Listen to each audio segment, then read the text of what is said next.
everybody, welcome back to yet another Tuesday show. As my transition is not happening, there it is. Okay, welcome everybody to the Tuesday show. I'm James Chen. Hey, I'm Ultra David. That's right, it's another week of me traveling all the way over to Santa Monica, California from where I live, which is a schlep, and today it did take me a while. That's why we are exactly 3 minutes late. Mostly the traffic has gone back to normal here in Los Angeles, but sometimes normal means that it's more than you expect. Yeah. That's to be expected here in LA. So I have once again appeared. Ajax might be joining us. We'll see if he decides to drive over or not. It's like I said, I was about to say, you've got to warn Ajax about this little bit of extra traffic, right? I will. I'll let him know. So there actually was quite a bit to talk about today. We had some interesting news over the past week. There, of course, was the Japanese fighting game publishers Roundtable. That's what we're going to start off by talking about. Oh, yeah. But there's also tomorrow's Capcom Summer Update. What do we think is going to happen there? There were a few tournaments to discuss, which is pretty cool. We have some interesting 5-5 matchup topics to discuss, such as... let's see, what do you think about needing to take a break from online tournaments? What do you think about these reaction tests? That sort of stuff. There's some other game news as well. There's some community news. And that's going to be the show. All right. So, obviously, look, in terms of, news from where we've been during this quarantine and since, the online tournaments have stopped, this is probably one of the most significant news weeks that we've had in a while, because obviously this Japanese developer roundtable happened and a lot of things were announced that were probably slated for EVO. Oh yeah, absolutely right. So let's start talking about this. So the Japanese fighting game publishers roundtable happened over the past week. It was a roundtable. Really, last week when we talked about what we expected, my expectation was that there would just be trailers, that each publisher would show up and they would say, oh, we were planning to do this stuff at EVO, but EVO's not happening this year. So instead, we're just going to show our trailers here. Hey, Arxis, what trailer do you have? Oh, that was cool. Hey, Bandai Namco, what trailer do you have? Oh, that was... Honestly, that's all I thought it was going to be. So my expectations coming to this were extremely low, but it turned out that it really was a roundtable, and they actually had discussions about stuff among themselves. So there were Bandai Namco reps, there were Arc System Works, Arika, SNK, Koei Tecmo, and Capcom. And that's like a great list of publishers of Japanese fighting games, and they actually did talk about things. What did you think about it? Look, I know a lot of people were upset and mad at the round table. And I'm, me, I'm always the person who tries to look at everything in a more positive fashion. I loved it. Okay, I thought the round table was awesome. If just for, it wasn't even as so much as the information and the announcements, but one, the fact that it was even put together. Because Giuna mentioned this in the Bandai Namco stream where him and Michael Murray were doing English, basically, translations and kind of commenting on this stuff. Japanese developers never do stuff like this. In fact, Capcom back in the Street Fighter 4 days never wanted to do hitbox viewers and put out frame data because they thought people would steal their ideas and this is the kind of situation that we had with with Japanese developers. The fact that they were able to put this together, one, was really, really impressive, right? Yeah. Secondly, is there an audio desync right now? Hang on, let me finish this thought and then I'll see if I can fix the audio really quick. Probably not going to happen unless I stop the stream and start it again. So, what do you think, David? What do you want me to do? Finish your thought and then we'll talk about it. Okay. The second thing that really impressed me was just how much they all kind of got along. and how much that they were just like trolling each other, having a good time, hanging out, laughing about things, you know. It just really seemed like they were having a good time, and I really, really appreciated that. I mean, Harada was trolling everybody with all those photos and everything. Yeah. I don't Pictures know. of other people's bosses. Yeah, did you see the faces of the Capcom guys when Ono's picture came up? No, I didn't see their faces. No, I didn't notice. But yeah, like seriously though, I mean, it was just really cool to see. And yeah, they had a roundtable. They discussed things. People are mad because there's no KOF 15. They didn't talk that much about netcode and such. But the whole idea is that they did it. And people are even talking to Harada on Twitter right now saying, please do more of this. And Harada was like, yeah, we'll look into it.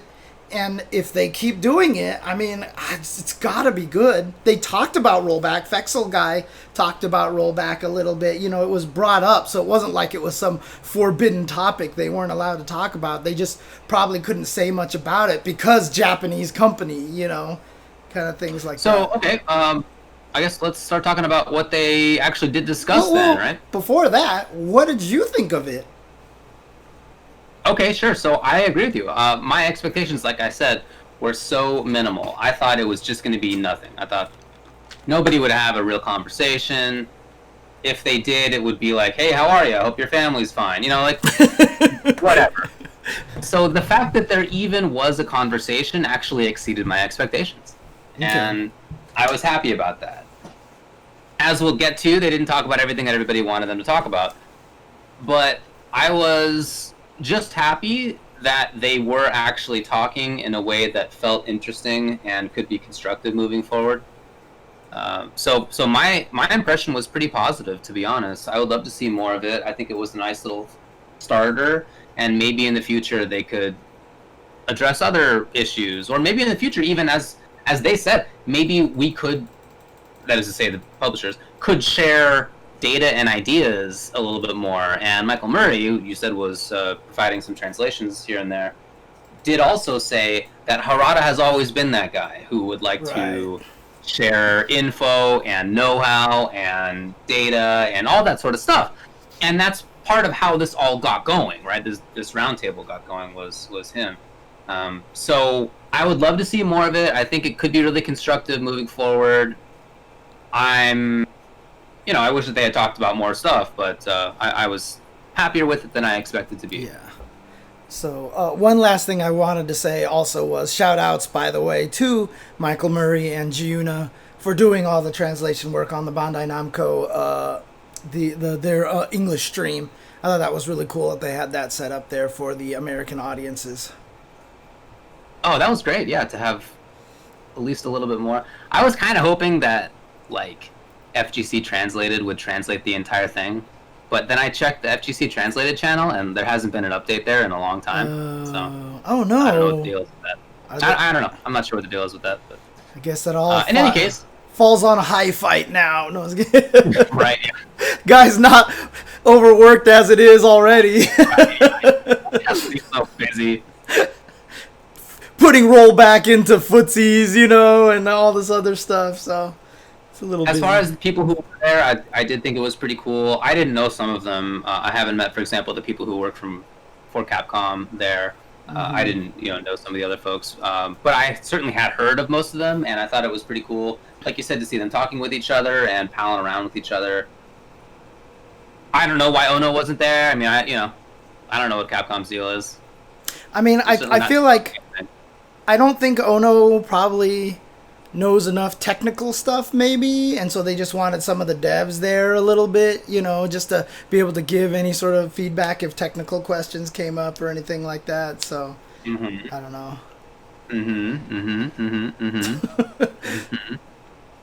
Okay. So they talked about stuff like, how do you choose which characters go into your game? Which I thought was pretty interesting. I don't know that that's why I watched this program. It's not like, again, I didn't expect a real conversation, but if there were going to be a real conversation, that wasn't like something that I had wondered about, but maybe other people did, and I thought it was kind of interesting anyway. They talked about crossplay. By the I way, thought that was cool.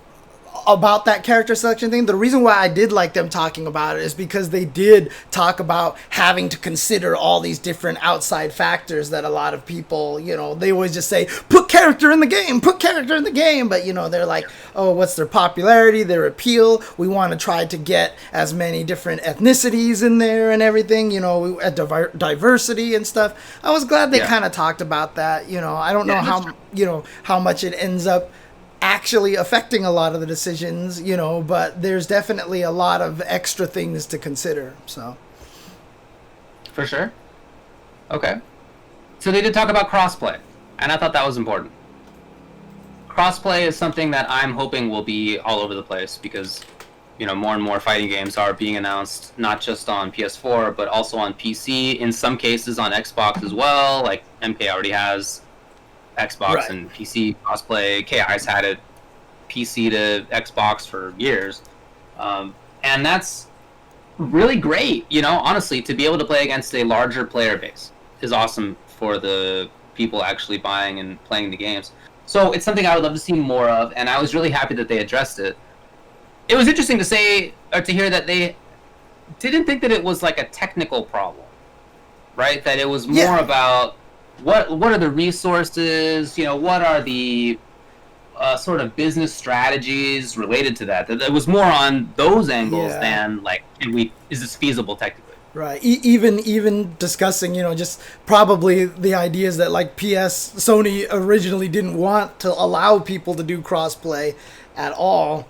And I was kind of glad to hear that they all basically said, yeah, we would love crossplay. That would be the desire to not splinter the player base, So yeah, for sure. Again, it's just another thing, kind of pointing to the fact that a lot of times people don't understand that a lot of the things that they want to do, they just can't do because of external circumstances, Right. If they had all the resources and didn't have to think about other people's business strategies and, yada, yada, they would do whatever they could. But those are things that have to be considered. It's business. They talked about sticks versus pads. I thought that was such a, 40-year-old game developer's point of view.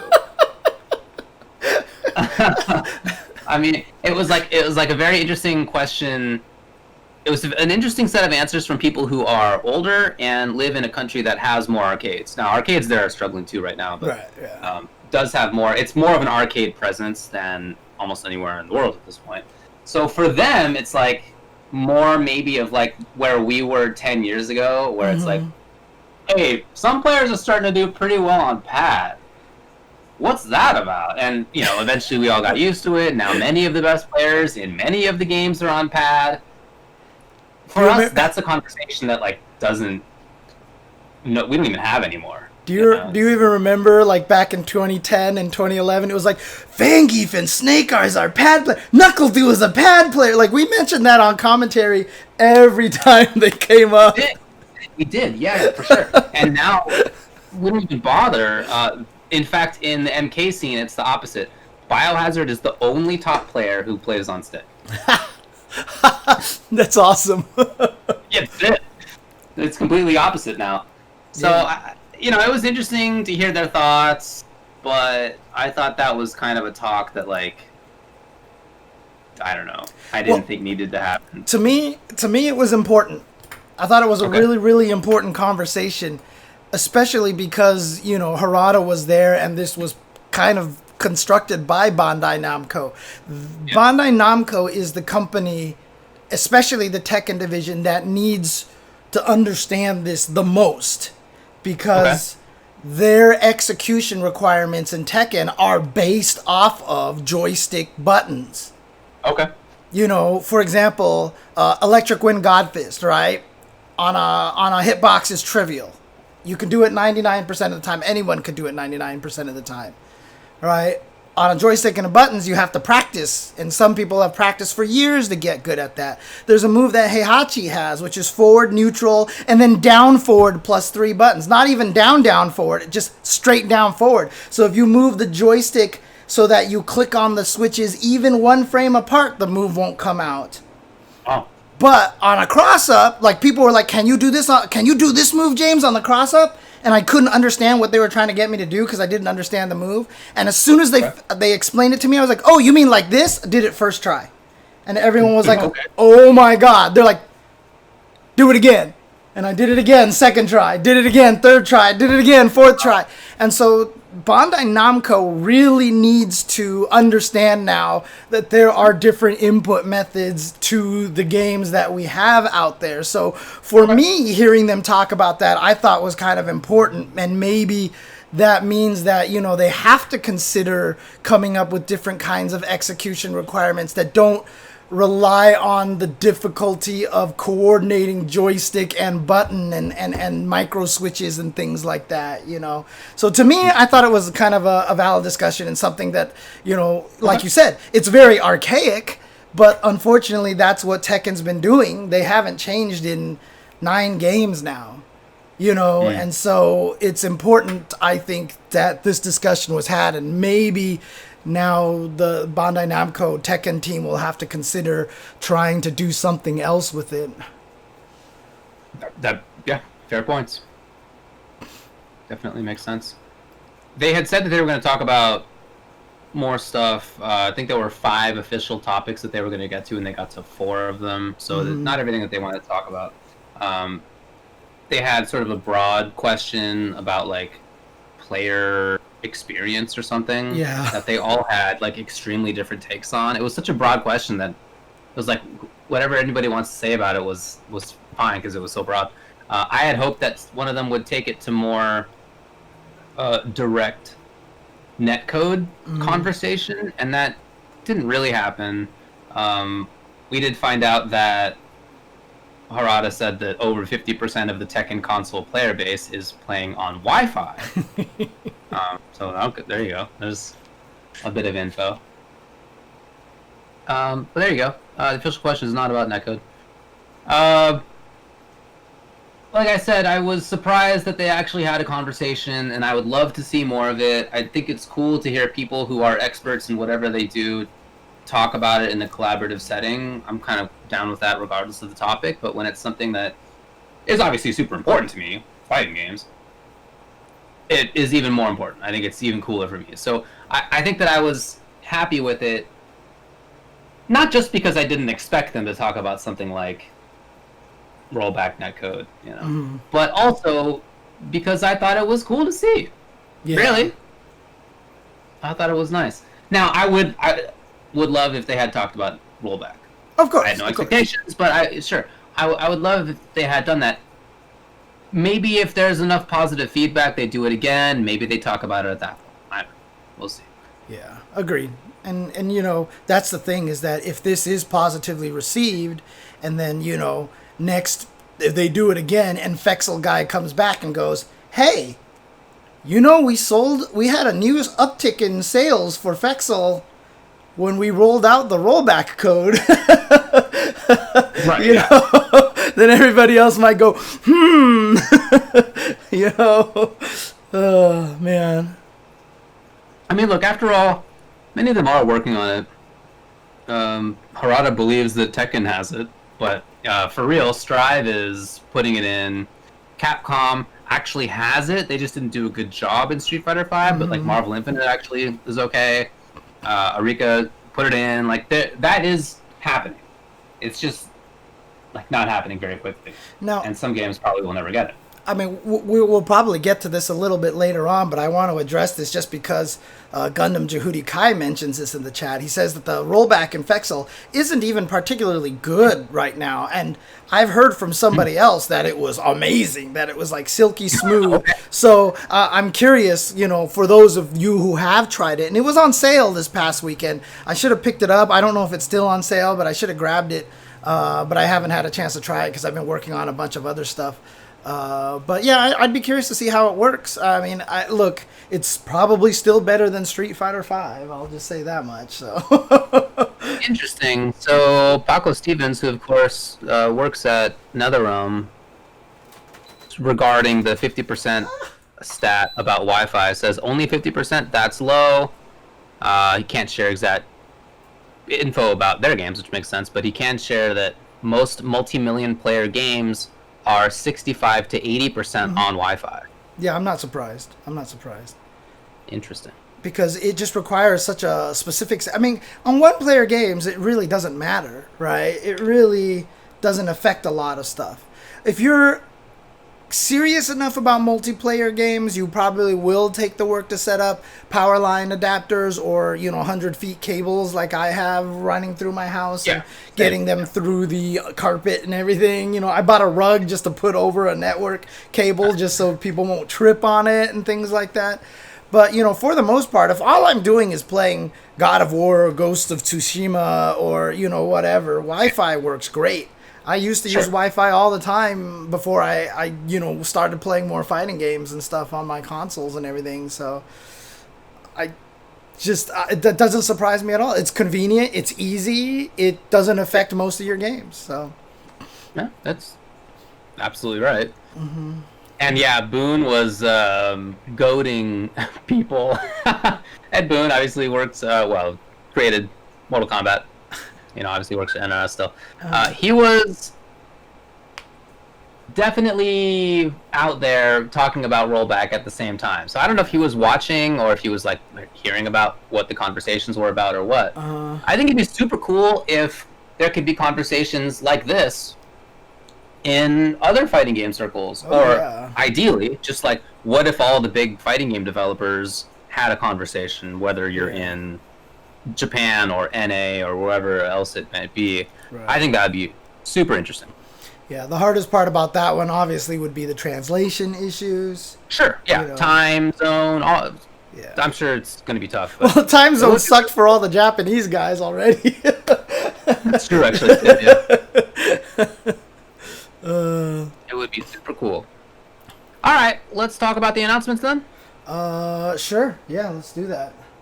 All right, this is not in any particular order. For Bandai Namco, Tekken Season 4 was announced. Yeah. New moves for all the characters. Yeah. They teased some new character or returning character or whatever. Yeah. Most people, their prediction is it's Kunimitsu. Yeah, I read that, yeah. Who hasn't been in a mainline Tekken game since 2. I think she was in Tag 2, but hasn't been in any of the mainline Tekken games since Tekken 2. But why is that the prediction? I've read that people thought that it was her, but not why they thought so. I don't know. That's what everybody said. As soon as the picture came up, I was like, there's a thing on the thing, and everyone's like, Kunimitsu, and I was like, okay. I didn't get it either, and I didn't see anybody explain it, so I don't know. But I did read the same thing, that people think that it's Kunimitsu. Right. Oh, man. But yeah, I mean, I'm that's cool. It's cool to see that Tekken has continued to be supported and going to a Season 4. I mean, what I have heard, some grumblings that, like Tekken players are a little concerned now just because Leroy came out so busted and Fakumran came out with the terrible hurt boxes and everything that they're scared of a new season. Okay. But, breathing life into the game, adding new mechanics or whatever, because, I know in Season 2 they added the wall bounces and such like that. So, I think it would be really cool to see what else they can add to the game. I mean, if Harada just, drops the hammer all of a sudden, he's like, okay, we are having true rollback in Season 4. People would go nuts. But, then he would probably charge $30 for it, and then everybody would get mad. So, But I'm not a Tekken player, but if I were, I would happily pay $30. Dude, take my money, please. 100%, yeah. Ugh. Yeah. There's also a Wi-Fi indicator when people play on Wi-Fi in Tekken, so enjoy that. Shaming people. That exists in NRS games, the last couple of them, and I don't know that that's had a big impact on whether people actually play on Wi-Fi or not. I suspect it hasn't. I mean, my lived experience of playing in the last couple of games on ranked and whatever else is that it doesn't actually feel different. But I don't know. I mean, it's great netcode that they have, but I don't know. Everyone keeps saying Ryu Hayabusa from the Ninja Gaiden series as instead of Kunimitsu. Some people in the chat are saying, you guys don't forget that Ryu Hayabusa is already in Dead or Alive, okay? He's already in Dead or Alive, so I don't know. That would technically be a crossover guest character from another fighting game. But what you can do, at least for Wi-Fi, is know like which players that you personally know are on it. It's just, I mean, again, in the NRS scene, the players who you know are playing on Wired. Right. In almost every case. There are very few counterexamples of that, and I don't think there's any left now. Because there are already people who took it seriously enough to be a player that you know, right? So, anyway, it's cool. I'm happy to see it. They also said that their Season 4 was intended to have already come out, at least at the beginning of it, but was pushed back due to COVID, which makes sense. I imagine that's the case for a lot of this. In Soul Calibur 6, Setsuka was announced. Also, new DLC stage and character creation content. And balance patch along with it. All of it's out already. And all of that stuff is available. I haven't messed with Setsuka yet. I saw her on the character select screen. That's all I've confirmed that she's there. And but once again, Okubo and team have put out another wonderfully extensive patch note document. And their team is like, bar none, the best patch note document creators in the FGC right now in the business. So, yeah, she looks cool. It's really funny to me because it really is the invasion of the umbrella characters. Yeah, I know, right? Yeah. In DBFZ, the other game that they publish, new announcement coming later this month. Womp womp. Yeah, aren't they gonna have their own like little press conference thingy or something like that? Kind of like Capcom's doing. Yeah, what they said was that they had tried to get some stuff ready for this. It's just not ready yet, so. Okay. As far as Arc System Works go, for Strive, they announced Leo is coming back, and they also showed off that new character, which is kind of what we expected. I was really happy to actually see it. His name is Nagoriyuki, and he's pretty cool looking. Dude, he's so awesome looking. Yeah. Oh my god. I mean, look, I'm telling you right now, Guilty Gear has upped the waifu and husbando factor like by like 7,000, I swear. Not only is like Chip ripped as hell and like Zato is ripped as hell and Millie is just beautiful, but I mean, Leo was already kind of like a pretty studly dude, but now he just looks like he's so suave in this game, dude. And I'm actually really surprised they chose to bring him back, considering everybody has, been talking about how much he's like Unga and Gorilla character, and everybody hates fighting him. And he's one of the only characters in Guilty Gear Rev 2 that kind of forces you to have to use the just defend in order to fight him, because without it, like, he's that much scarier to deal with. Now there's no more just defending in this one, so there's no more reducing the. So I'm wondering how they gave him a command grab. You gave Leo a command grab, like, all the Leo players were probably like, ha, and everybody else was like, no, what have you done? It was definitely cool to have Giuna doing the translation on that, because he is a Leo player. It was funny to see his reaction. Yeah. And then Sejam at the exact same time said, no! So you can see him back to back. But yeah, Nagoriyuki is super sick looking. I mean, awesome looking character. He's just such a beautiful character, and I like the character design. I like the way he looks and everything. I think the way that he's a cool representation for the cast.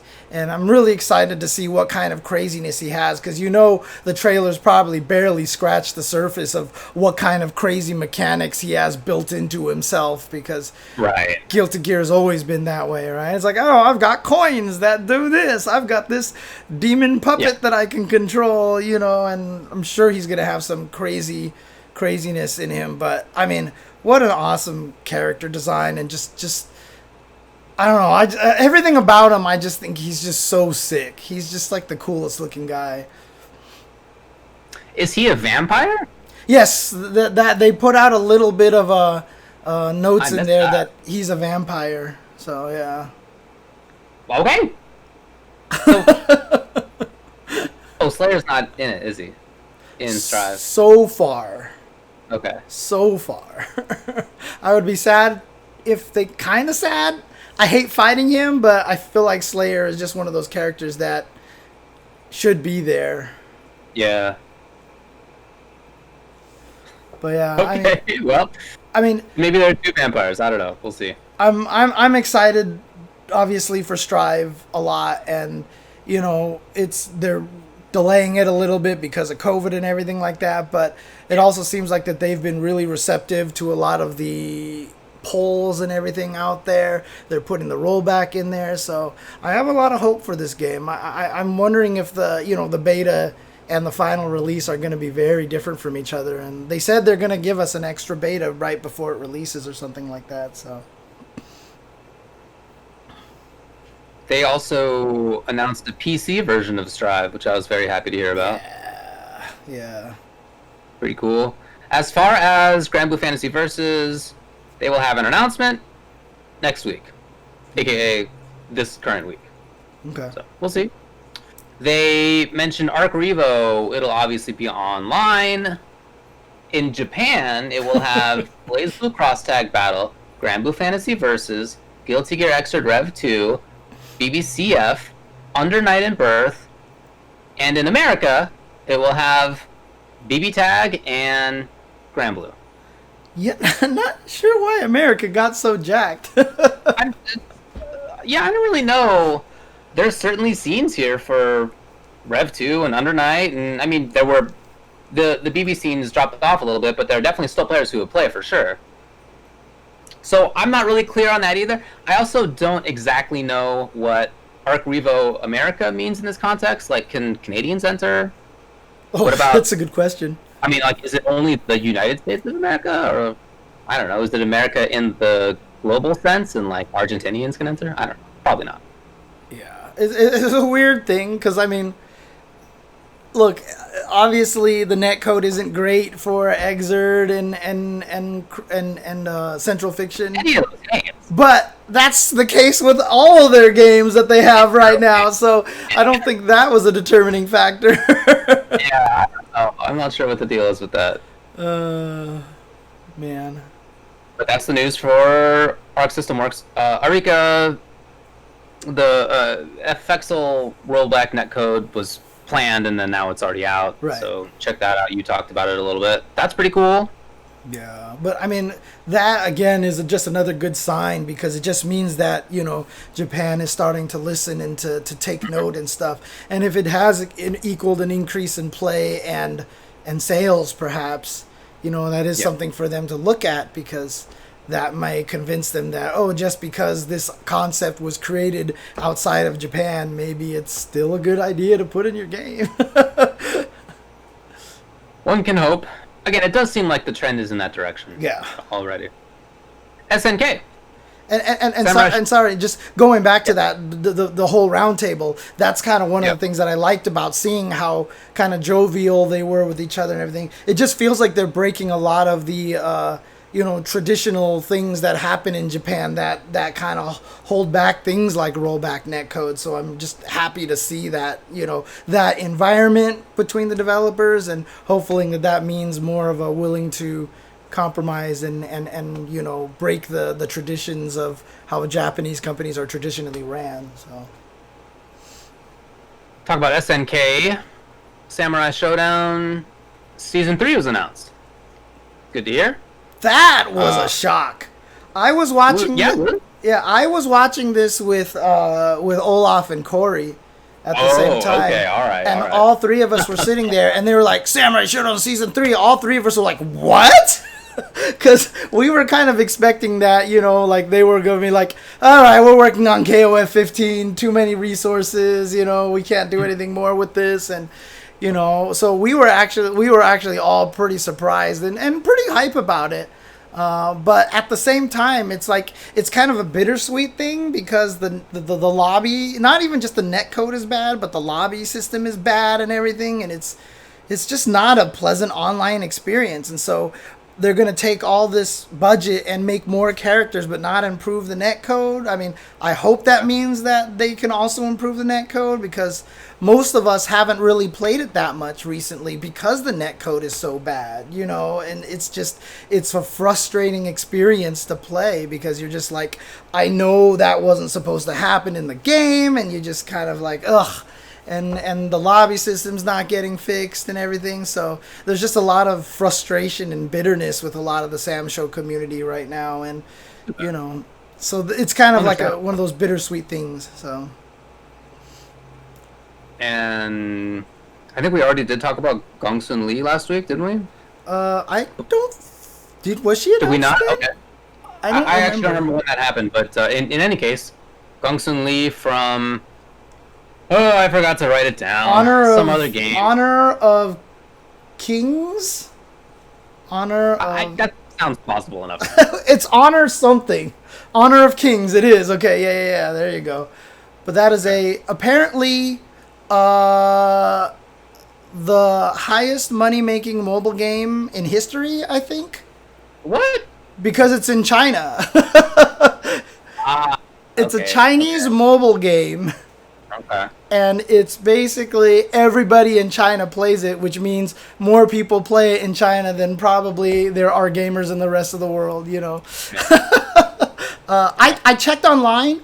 I couldn't find her on the PlayStation Store, so I'm not sure if she's live yet or not, but, I'm not 100% sure.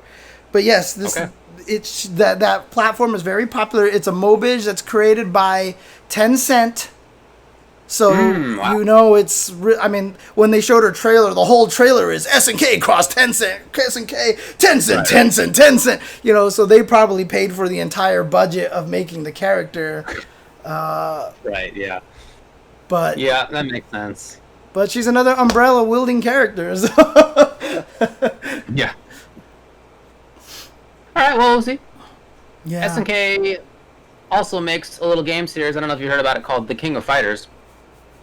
And last year at EVO, they announced KOF 15.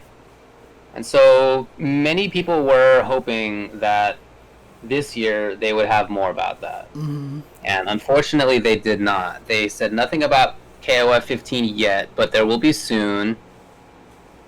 When exactly is, I don't believe it was mentioned, but sometime soon they'll talk about KOF 15. Yeah, Harada... Was it Harada or somebody else that was even trolling them? Like, isn't there another game series that you should be talking about that people want to know about? And they said that, they wanted to, but they just weren't ready in time. I'm assuming COVID probably has prevented them from having something ready to go. Otherwise, you would imagine they'd probably have shown off something at EVO. Right. Yeah, that's what I figure as well. And if I were them, I think I would wait until I was pretty sure that what I had was good, because for KOF 14, when they showed the graphics before the game came out, there were entire articles written about how this, SNK is releasing a PS2 game. Yes. Right?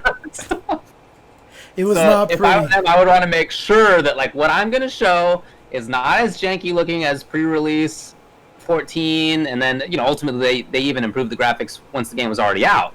Right.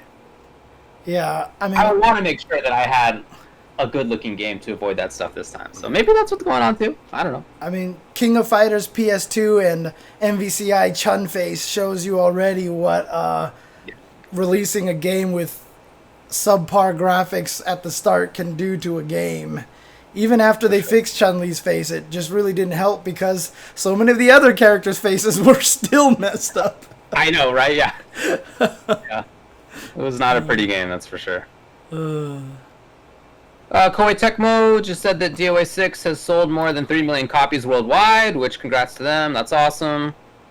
Also, their new character Tamaki will be released soon.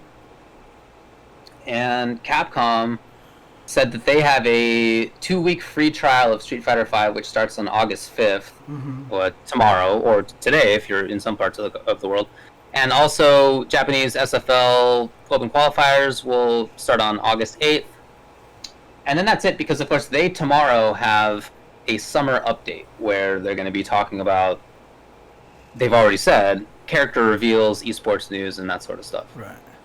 And to clarify, someone in the chat mentioned that Tamaki is out already, just not in the arcade version, and she's coming to the arcade version of DOA. Oh, okay. Yeah. But yeah, the Capcom obviously are going to have their own little press conference, because I'm sure they didn't feel like sharing their highlight time with everybody else. But at the same time, I mean, maybe they have a lot to announce. I mean, if they're going to do their own like little press conference thing, like, are they really going to show all 5 characters of Season V, like, back to back to back to back to back, you know? We'll see. I guess we'll get to that now, but is there anything else before we do that you want to say about this roundtable itself? I like the fact that Harada got his own pre-recorded video to do all of his announcements. Like, he walks away, does something in his closet and everything like that, and then you go back to the main screen. I swear Okubo's sitting there like, how come I didn't get to do a pre-recorded video? Yeah. Oh man. But again, I liked it. I thought it was great. I hope they do more. I hope this encourages them to do more. And I hope it encourages them also as well to see the benefits of having a little bit more communication and, you know, talking about things with people a little bit more. And, you know, again, I know there are some people who are mad because they didn't talk about netcode. And, you know, when I express that, people are like, oh, yeah, you're just going to give free passes. That's what makes them lazy and blah, blah, blah. And, you know, all this stuff. And yeah, I get why you feel that way, but I think a lot of people have trouble realizing how hard it is to breach the Japanese company mentality, and you know that these are all good signs that we are seeing right now, that they're taking kind of a more westernized approach towards things, and I think that's very important, and as a result, that will lead to the conversations that we want. You know, I don't think we can get a conversation about netcode until we have these kind of things happen, because they won't, like, nobody in the higher ups will let them talk about netcode unless they start seeing that this stuff is beneficial and it's better to talk about it and try to get things, you know, in more of a discussion and try to think in different mentality. That's all. Yeah. Yeah, I mean, I sympathize with everybody. I wish that they had talked about that, but I also didn't expect it. I was surprised that other people seemed to expect it. Yeah. That was a bigger surprise to me than almost anything else. But that other people thought that was going to be addressed. I don't know. I mean, I wish that it had been, but I'm also not, like, dismayed that it was not discussed. I think that there's hopefully future times for that. In any case, like, half of these developers already do have rollback, even if it's not the best version, or they're actively working on putting it in. So again, I think that trend is pretty clearly there. Yeah. The way that things are going in general. It might take some of those companies a while to have games that have good rollback netcode, and I'd be very surprised if at this point, like, SF5s was fixed in a really strong way, or I'd be flabbergasted if, like, Grand Blue got full-on rollback. Like, that's, you know, there's probably just stuff that you're gonna have to wait until, like, the next games for. But I am happy that seems like it's at least the trend. Right. Yeah, I mean, there's just no question that it's the right thing to do. Outside of the flat earthers and the anti-vaxxers and the no mooners out there, so, you know. Yeah. Whatever. All right, you want to talk about this summer update? The Capcom one, you mean? Capcom one. Yeah. Yes. So it'll be tomorrow. It's going to be hosted by Kenny Omega, who was also a host at the Capcom Cup, if you recall, last year. Mm-hmm. They have said, like I said, that it will have character reveals and esports news. They've already sort of said that. We don't have any specifics, of course, but we know that there's going to be new characters coming out. We know that there's going to be a season 5, and it sounds like at least one's going to be shown. Maybe a couple of them. So it's going to be tomorrow at 10 a.m. Pacific time on their Twitch. Yeah. And yeah, what do you think that they're going to be talking about? I don't know, but I'll find out what they talk about when I wake up and check Twitter, right? You're not going to watch live? No, I'm definitely going to try to get up and watch in time. I'll try. I'll try. But, I mean, I don't know, because 2 years ago, everybody was so excited about the G and Sagat reveal. And then last year, they revealed Lucia, Honda, and Poison all at EVO. I wouldn't be surprised if this year they were going to just save the whole the whole quintet for all at EVO and reveal them all at once. And then, I don't know. It would be crazy if they did, though. It'd just be... Would they be willing to do that? Just show off all 5 characters all at once? And then, don't forget, it's season V, right? Not season 5. It's season V. But... I don't know if you're saying that, but okay. Right. Well, they were supposed to reveal them at EVO, but... Right. Steam revealed them early. But the thing about it is, every single one of those times they revealed them, they were playable the next day or something like that. So I wonder if the characters are going to be playable like next week or something. It would be really, really cool. That would be really surprising to me. Yeah. If it was this fast, especially considering it's COVID times. They put out Seth, what was that, February? And they had, or was that Gil? No, that was Seth. And they had put out Gil only like 2 months before that in December. So they were working on characters, and it's not like they were slacking off. And maybe they've done a couple since then, but they haven't done 5. Yeah. Right, in the last 4 months, 5 months now. Yeah. But 6 months. Jeez, how old am I? It's hard to tell. The tweet where they talked about this says, this is where they first talked about it. Join us and some special guests on August 5th for the future of SF5CE, including Season 5 character reveals, plural, esports news, and more. So I'm going to take this as a multiple character reveal. I mean, in that tweet, they used the plural of the noun, and I'm sure everybody thinks about things like that as much as I have to as an attorney. I'm sure that's just how people live their lives. So I'm looking for at least 2 characters revealed tomorrow. Mm-hmm. Yeah, and who do you think the characters are going to be? Okay, yeah, I mean, that's the more interesting question, I guess.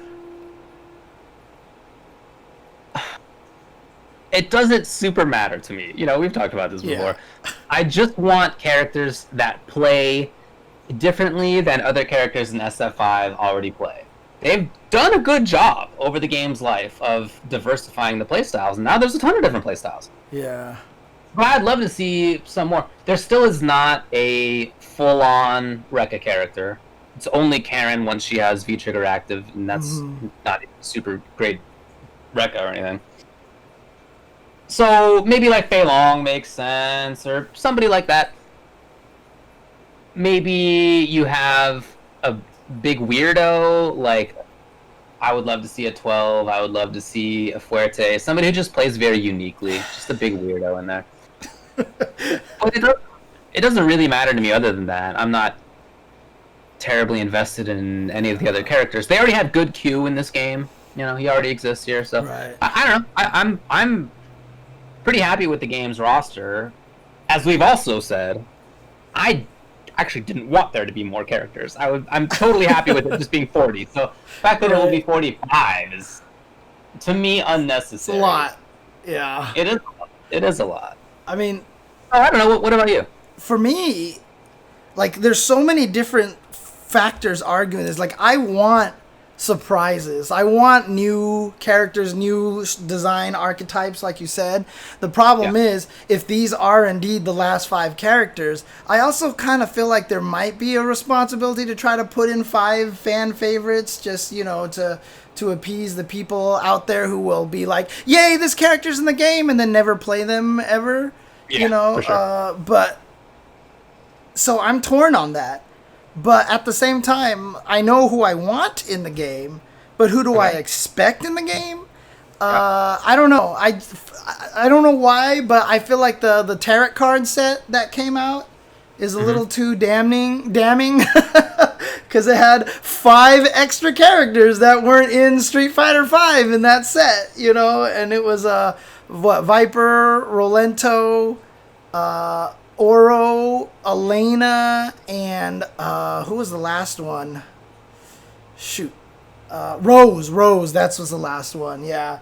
And so, Wait, so what was that list again? Rose, Rolento, Crimson Viper, Elena, and Oro. Okay, that sounds okay to me. There are some interesting characters in there. Yeah. Characters who have relatively unique play styles, or who could be made to be more unique, maybe. Could be cool. If people really, people are like, put Makoto, and I'm like, you really want Makoto in the game? You really want another grappler? You want another Laura Mika in the game? I mean, come on. There are 4 Makotos at least in Street Fighter V. Unnecessary. Yeah. I mean, look, Sodom needs to come back. I really think, I don't know if it's his name or what, I don't know. But the fact that he's not back already, I think, is kind of an indication that he's just not making it in. Yep, he died. He's dead. Which makes me sad, because I would have loved a complete redesign on him, or at least try to make him a little bit more like Alpha 1 style, where his SPD had ridiculous range, but since it's hops, it has way more startup. You know, they really haven't made a grappler like that. And while Mika was kind of like that with her punch SPD in Alpha 3, you know, Hooligan Roll for Cammy was kind of that way. They don't have that SPD character. It's all the SPD characters are like pretty quick grapples. And so, you know, but at the same time, do we really need another grappler in Sanam? I would have made it so that he just ran over you a bunch and had a bunch of, you know, hyper armor moves, you know, where he just like ran at you with his shoulder and just like kind of ran over you. But then he'd be like Abigail. So, yeah, and he says Metro Crash while doing it. Yeah. Yeah. So that's just the thing, is like, I just don't know what they could do with Sodom to make him unique. So, you know, having those other characters, I don't know. Look, I've never been a fan of Rose or her character design or whatever. I don't know what the hell they could do to her to make her interesting. What's her V-skill going to be? Absorbing fireballs? I mean, like, you know, it's like, I don't know. Well, you know, they have done a more interesting job of picking the V-skills than I would have thought. Yeah. I will say that. Even going back to when we first realized which characters were in it, even before seeing like Zangief or Dalsum, we were like, oh, Zangief's V-skill is going to be like Lariat, or we were all like, yeah. They came up with something new. They came up with something newish for Dalsum, his V-skill. I mean, they have come up with new stuff.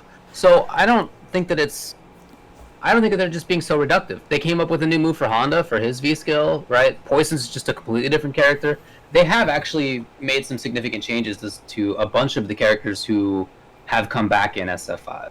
Vega's a stance character who doesn't have charge motions. Like, it's just, well, he has one now, I guess, but you know, in general, he's very different. So I wouldn't be surprised to see Rose be quite different. I think it'd be really cool to see Viper in the context of this game. A character who is that mobile in the air would be pretty unique, because in general, SF5 has really tamped that down. Yeah. I don't want to see like a good dive kick, to be clear. Yes. But I do think it'd be cool to have super jumping, burn kick in the air, you know, something like that. I think could be pretty cool and pretty unique.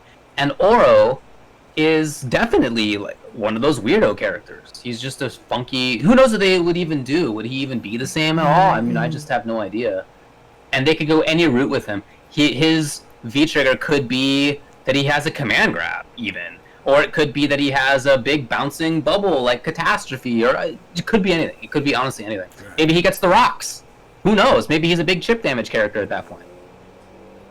I don't know. I feel like they could go any way with Oro, and I think that would be really cool to see.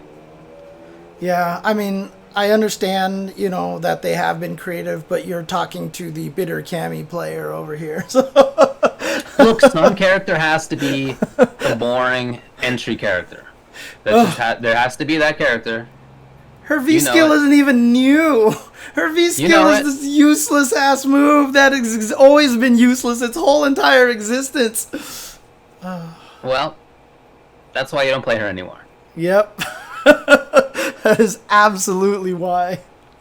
So I think those would all be pretty cool. And then what were the others that you mentioned? You mentioned Rolento. Rolento is definitely, he's one of the weirdest characters. So Yeah. I think that would be pretty cool too. He's been a very unique design ever since he came out. All the iterations of him have always been unique in the context of each game he's been in. So I think that could be pretty cool too.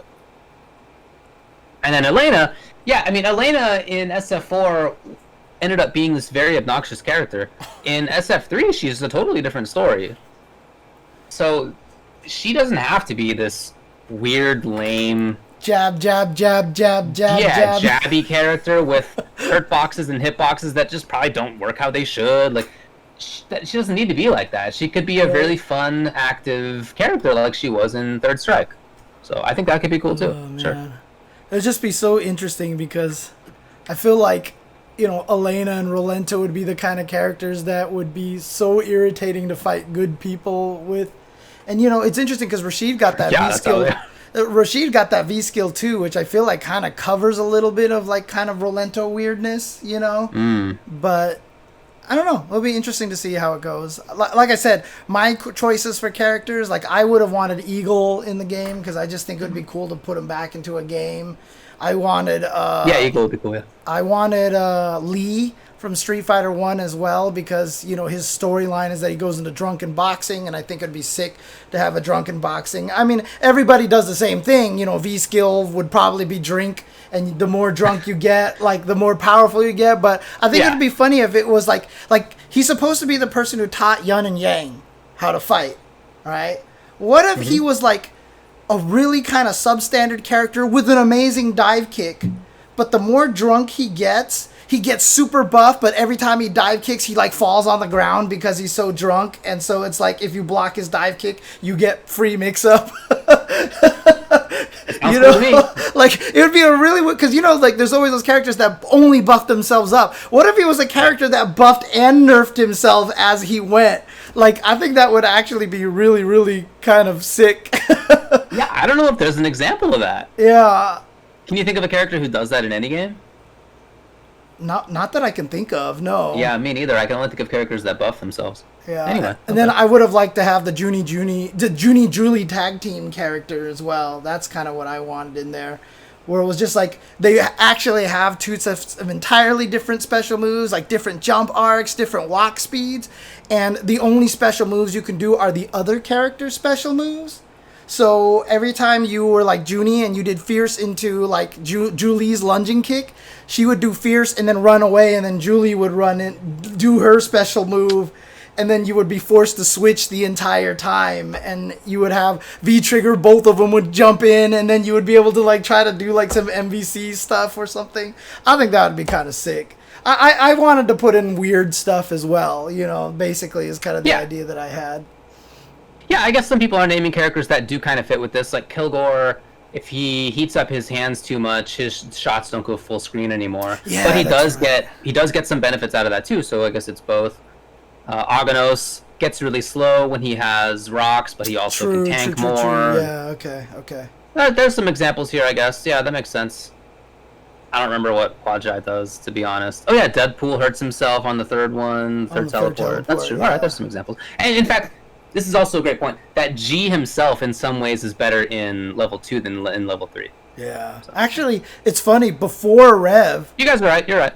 Before Rev, Johnny was always way better off at level 2 Mistfinder than level 3 Mistfinder. And then Rev, they just went...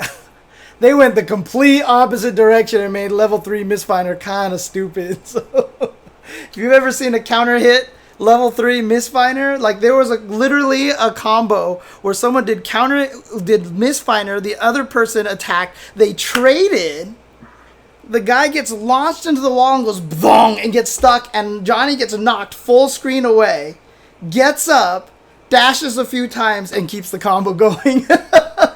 What a guy. Oh man, it's ridiculous. So again, the Capcom Street Fighter V Summer Update, that will be tomorrow, August 5th, or already August 5th in some parts of the world, but for us, it's tomorrow at 10 in the morning Pacific time. Do you feel like they're August going to 5th. reveal anything extra? Surprise. I mean, I'm not expecting any game engine changes or anything like that. I think I would expect more like, here's what's going on with Street Fighter League. You know, here's a little bit more about what we expect to do for Capcom Cup. You know, not a lot. Mm-hmm. I don't really have big expectations. Maybe there's a new stage. I don't know. Something like that. Yeah, because, I mean, we'll get to this in a little bit, but, I mean, I don't know if you saw the video that Doomsnake posted up of his match versus Kusanagi. No. Oh, God. Like, the net code is just... Like, Okay. the fact Well, that that's a everything is bummer. online is just... Oof. Yeah, I don't know, Planet Chaser. Maybe I will do a live restream. I'm not sure, so... Well, I'll definitely be doing that because I stream at 10 a.m. anyway. That's when I typically begin streaming. So for me, so I'll be here tomorrow on the Ultra 10 TV. You get to see me with all my hair like this, and I'll be like, "Hey, everybody, welcome to the gym." That's gonna be my restream, basically. So. Alrighty. Okay, cool. Well, you want to take a break? Sure. Let's take a break, and when we come back, we'll be talking about some results. Be right back. Oh, wait, hold on. My bad. There was one other thing that I wanted to talk about for Summer Update, and I had accidentally put it in a different quadrant. So, as a slight aside, Capcom has renewed trademarks for Capcom Cup, Street Fighter League, a few other things, also Darkstalkers. Do you think, given the timing... No. Okay. Okay. At least that's my hope. Given the timing of them doing it right before this, the Summer Update? No, you're right. You're absolutely correct. All right. Let's Okay, take a look, break. Gormalis is probably the closest one. There will You're be some definitely right. Darkstalkers phone game or a patch a slot. And that's like, that's what we get, right? So, no. Yeah. No. Absolutely not. Okay, all right. Okay. Let's take a break. When we come back, we're going to talk about some tournaments and then get to 5-5 matchup. All right.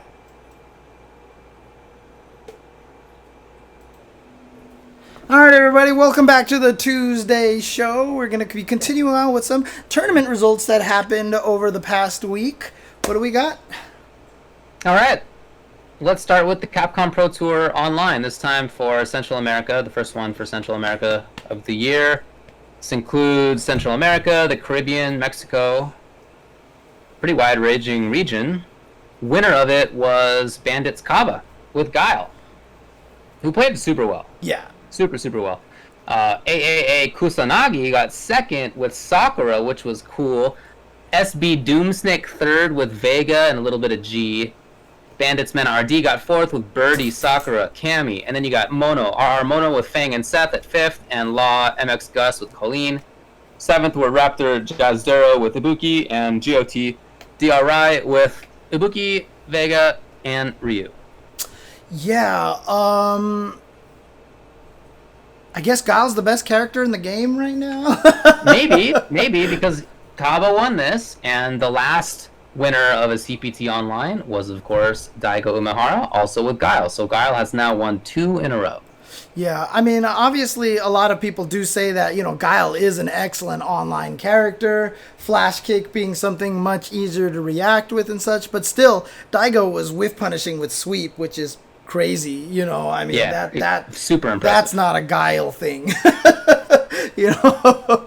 Well, he does have a fast, far sweep, but... Yeah, it's true. 7-frame sweep, I believe, which is one of the fastest sweeps in the game, honestly. But, Doomsnake obviously doing really, really well with Vega. A lot of people making the comments that we need to stop talking about Vega like he's a low-tier character now because Indeed. Clearly a very strong character. But, Doomsnake did show a clip. And even Justin was saying this. Justin said that when he was watching Doomsnake and Kusanagi's match, he was like, nah, Doomsnake doesn't play like this. This is not the way Doomsnake plays. And then when Doomsnake put up a video of it, Kusanagi Sakura was literally teleporting back and forth. Like, because he was just doing the standard footsies, but it was like, boom, boom, boom, boom, boom, boom, boom, boom, boom, boom. And you can't play in that kind of situation. You can't concentrate in that way. And so that's an unfortunate thing. And I mean, it sucks. he wasn't mad about it because obviously he said both Kaba and Kusanagi are his friends and everything like that. But it's just frustrating, obviously. Right. Yeah, I bet. And this is the best situation that Vega players have ever had. Their character is actually pretty good right now. Yeah. So, bummer for him. There's another chance for him, though. Kusanagi, I mean, whatever. Connections aside, cool to see his Sakura doing as well as he did. Cool and interesting to see Mena RD. I knew that he was playing Cammy. I didn't know that he was playing Sakura. That caught me off guard, but that was pretty cool. Didn't he play like 4 characters or something? Yeah, I think this list is missing somebody. Yeah. Birdie, Sakura, Cammy. I want to say there was somebody else as well, but I don't recall right now. Yeah. Maybe it was before top 8. I don't know. Anyway, yeah, pretty good mix of characters overall. Yeah, I mean, it was fun. Yeah, a lot of good matches. I was rooting for Mono. Of course. He got 5th, but cool to see him up there regardless. Yeah, so a couple of things. One, obviously, not saying Kusanagi should not have beat Doomsnake. Obviously, Kusanagi is amazing as a player. Yeah, he's a very good player. Super good player. And, someone in the chat says, well, wouldn't both players have the lag then? Isn't netcode crafted so that both players experience that? Theoretically. Theoretically. In practice for a particular game, one game that will not be named, but I'm sure you can surmise, definitely has a lot of cases of one-sided rollback. It sure does. Yeah, so that absolutely could have just been on one side. Who knows? It sucks. It sucks. One of these decades we'll have good internet, or good netcode, I should say. Yeah. Anyway, really, really fun to watch. I want to specifically say I thought Jeremy did super well on commentary. Oh yeah? Oh okay, cool. I thought he killed it. I thought he knocked it out of the park, man. I didn't get to see a lot of it, so I didn't hear a lot of the commentary, unfortunately. So, in fact, a lot of the times I had the volume really low because I was editing video at the same time, so I had to hear the video. So. Yeah, fair enough. Yeah. Yeah. Okay. GG's to everybody. Oh, by the way, obviously I should say, just to make it clear, this means that Kaba qualifies for Capcom Cup. Yeah. And it's exciting again to have DR represent again. It feels like it's wrong if DR isn't there at all. Who won the South America tournament? I forgot. Has that happened yet? I thought it was. Didn't a Brazilian win that one? Or shoot, I can't remember. Anyways, okay. This is senile old man brain right here. Sorry. I think I even commentated that. Did I or not? Shoot, I can't even remember now. Picoro, thank you. Asia. I was waiting for a high fight. Picoro, yes. So that makes sure we have someone from Brazil and someone from. Oh wait, Picoro's not from Brazil though. He's from. No, he's Peruvian. Yeah, he's Peruvian. Never mind. So. Yeah, hopefully we can get a Brazilian in there because I'd be sad to see a CPT with no Brazilians representing. Let's put it that way. Well, to be honest, I thought last year when Picoro, or whatever year it was that Picoro made it in, however it was, like there was some confluence of circumstances where he made it in, he seemed super good to me. So I was really happy to see him still in here. Of course, in the South America 1 tournament, which happened on July 4th through 5th, that I'm sure I watched at the time and now feels like never happened. But that's how old man brain goes. Yeah, exactly. Let's talk about other tournaments. So I just wanted to shout out a couple of tournaments. Queens of Quarantine happened, which was a cool event. It was a women's only tournament, and it was a lot of fun to watch. I watched a bunch of it. Good job to everybody involved. Yeah. The winner, by the way, I should say, broadcast on Reddit Fighting. Oops. So check it out if you're curious. I pressed the wrong button on my computer. Oh, okay. And winner of it was Mira. Yes. And shout out to her. And second place was Miria. Phantom Absolutely Miria. Right. Yeah, it was definitely cool to see. Third place. Sherry got third place. Yeah.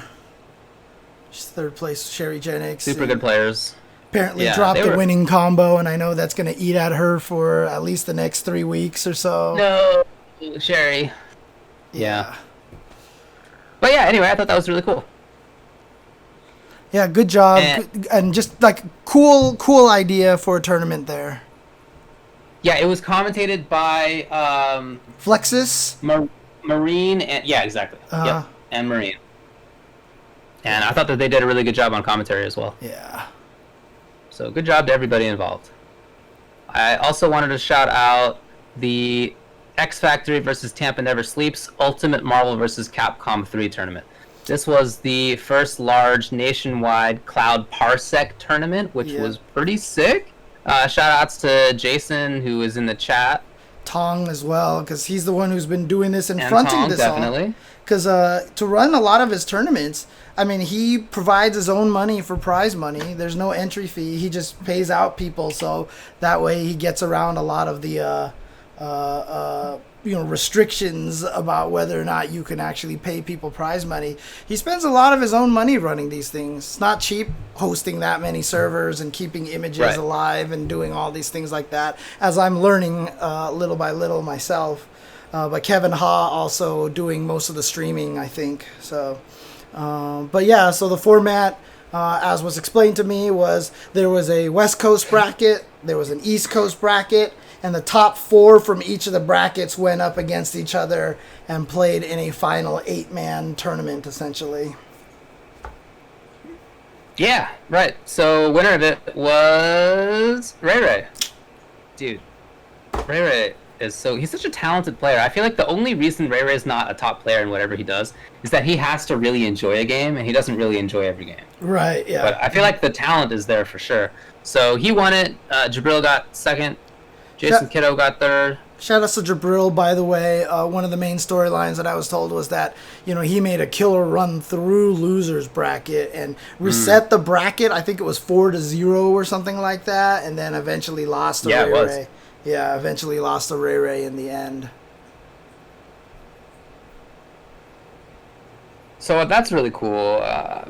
Super exciting to hear about all the cool stuff that's going on with Parsec and people making it work as well as it is. Yeah, I'm setting it up myself. Very myself. exciting time for a lot of people. I'm setting it up myself. I might start bringing back some of those beginner lobby things and maybe try to run some Soul Calibur West Coast exhibitions, because I know Saban Deuce has set up a bunch of Soul Calibur stuff, but he's on the East Coast, and so perhaps I can do a bunch of stuff on the West Coast for Soul Calibur and try to help that scene run. I created one image with multiple games. Most people are just creating one image with one game, but I've got Guilty Gear Rev 2 on there, I've got Soul Calibur on there, and I've got Under Night in Birth CLR, which I am super excited about and eager to be able to try to just run some, matches with that. Now, obviously, you can't use whatever standard lobby system is built into the game because you're really just playing versus mode on a remote machine. But there's a lot of different things. So, I talked to Pat the Flip about that because he does the beginner Guilty Gear tournaments, and they use the lobby pretty extensively. The interesting thing about it, there's no reason why you can't use another copy of use Guilty Gear on your machine for a lobby and then connect to the Parsec machine to play your matches. They won't be able to spectate directly from the lobby, but you'll still have the lobby. So it'd be kind of interesting. Okay. I mean, sure you can. We could potentially do on Parsec. It would be weird because Street Fighter V supposedly has rollback netcode, but I could try setting it up on Parsec. I can definitely do it. And maybe just start doing nothing but streaming little mini tournaments and exhibitions at this point. And go nuts with this Parsec stuff, because from what I've done with it, I'm running into little flaws. I lose audio on games, but apparently that's just a problem with some of the ArcSys games when you tab in and out of stuff, which makes sense with the way Parsec interacts with the desktop and such. Tom giving me some advice on how to fix that. But, without audio, I go into the training modes and stuff like that, and I can do all my Guilty Gear combos. I can do all my Under Night combos and everything, and it feels great. It feels great. Now, I'm only going from SoCal to NorCal. Obviously, if we want to do an East Coast versus West Coast, we'd have to pick Ohio or something like that, and then it'll be equally. So there will be lag, for sure. But if we stick to just for example, West Coast, since it's in Northern California, Seattle, Los Angeles will have equal kind of connection speeds and such. And there's a lot of potential for this, and it's like somebody said on Twitter, it's really silly how far we have to go to try to get good netcode in the FGC, but this is what we do. Yeah, Jason, I wasn't going to critique his geography, but it's true that Ohio is not actually in the middle. Okay, fair enough. It's Midwest, isn't it? Midwest is East Coast, dude. Midwest is East Coast. All right, that's all I got for tournaments. All right, now I'm bringing up a map here because David just looked at me really funny there, and I didn't like that at all. What did I just do? Holy crap. There we go. It's Eastern time zone. Yeah, exactly, right? I know it's not on the coast. I'm just saying it's more East Coast than middle of America, is what I'm saying. Ugh. I hate all you people. Yeah, it's more to the east than it is central. Right. Is that what you're trying to say? Yeah, that's what I'm trying to say. Okay. We did MQS. We talked a little bit about the new King of Fighters games already. I think you came just a little bit later. All right. Well, yeah, the center is like Kansas, Nebraska. It's There are actually debates about it. I remember reading about this whole situation. Anyway, it's one of those two. It might be the border of Kansas and Nebraska. It's complicated. I don't know. Anyway, let's move on. Let's talk about 5-5 matchup. What do you think about that? Sure. Let's do it. Let's do it. So, let's start off with a couple of our own questions. Rewind, a top NRS player, put up a tweet that I was a little surprised by, but I don't know. Let's see if you are. He said, "I'm taking a break from online tourneys and just focusing on content." Oh, sorry, I was to say, "Taking a break from online tourneys and just focusing on content has been amazing. Just been playing casual, and I ain't done that in years." He is taking a break from playing at home. And I guess I hadn't thought about that, but there is a grind to all these online tournaments. Because there's actually a lot. Mm-hmm. There are multiple online tournaments every week in some of the games, including in MK11. And people have still been grinding for that, for sure. Yes. So what do you think about this idea of focusing, instead of your efforts on just playing to win, grinding on stuff, focusing instead on things like content or playing casually? Well, I mean, we talked about this a little bit last week with the Hungry Box situation. You know, just having that kind of pressure and playing a lot of times is stressful. It's a lot of work, and it doesn't feel like you can really ever play the game for fun when you're at that level. You know, you're always like, oh, if I'm not playing my main, I'm wasting my time, you know, kind of things like that. And it's a tough situation. And, you know, a lot of these people are young. And there's a lot of stuff for these guys to do, to experience, to have fun and find other hobbies and things like that, you know. So I totally get it. I totally don't blame Rewind at all for feeling this way. I mean, he's pretty young, right, if I'm not mistaken. Rewind is a pretty young guy. And yeah. The only thing I will say is that content is a very difficult path to go down. But I don't think it'll allow him to stay in the game and allow him to keep with his mind focused, you know, at least continuing to research the game and such. Yeah, I feel like he can't stop playing Mortal Kombat. He's just like a big fan of Mortal Kombat, but right. I'm definitely down with the idea of not always playing seriously. I think that's true even when there's a competitive tour season on. Instead, I think it's better to focus for when you need to. So one example I think is really good is maybe like Tekken Master, who last year qualified for Final Kombat really early. And then he just didn't go to a lot of tournaments after that. Mm-hmm. So he was trying to recharge, you know, he was focusing on life. He was not, I mean, he was playing Mortal Kombat, but he wasn't grinding in the same way that you do if you're trying to win a major, if you're at that level. And I think that kind of thing makes sense. I also think that in this time, it's really easy to find yourself in a gnarly mental state. Yes. And if you can figure out what a potential source of feeling gnarly is and isolate it and address that, that's fantastic. So if for him, playing a lot, again, even if it's not like in offline tournaments, it's just online tournaments, if that led to him feeling negative mentally or feeling like he was too, if he needed a break, right? If he can recognize that and do it, I think that that's super great, especially in this kind of time. So I think that's awesome. It's true, too, that content creation is not that easy, but he's a smart kid and a very likable guy, and I'm sure that that's something he can do well. Even he's been streaming, I think it's cool.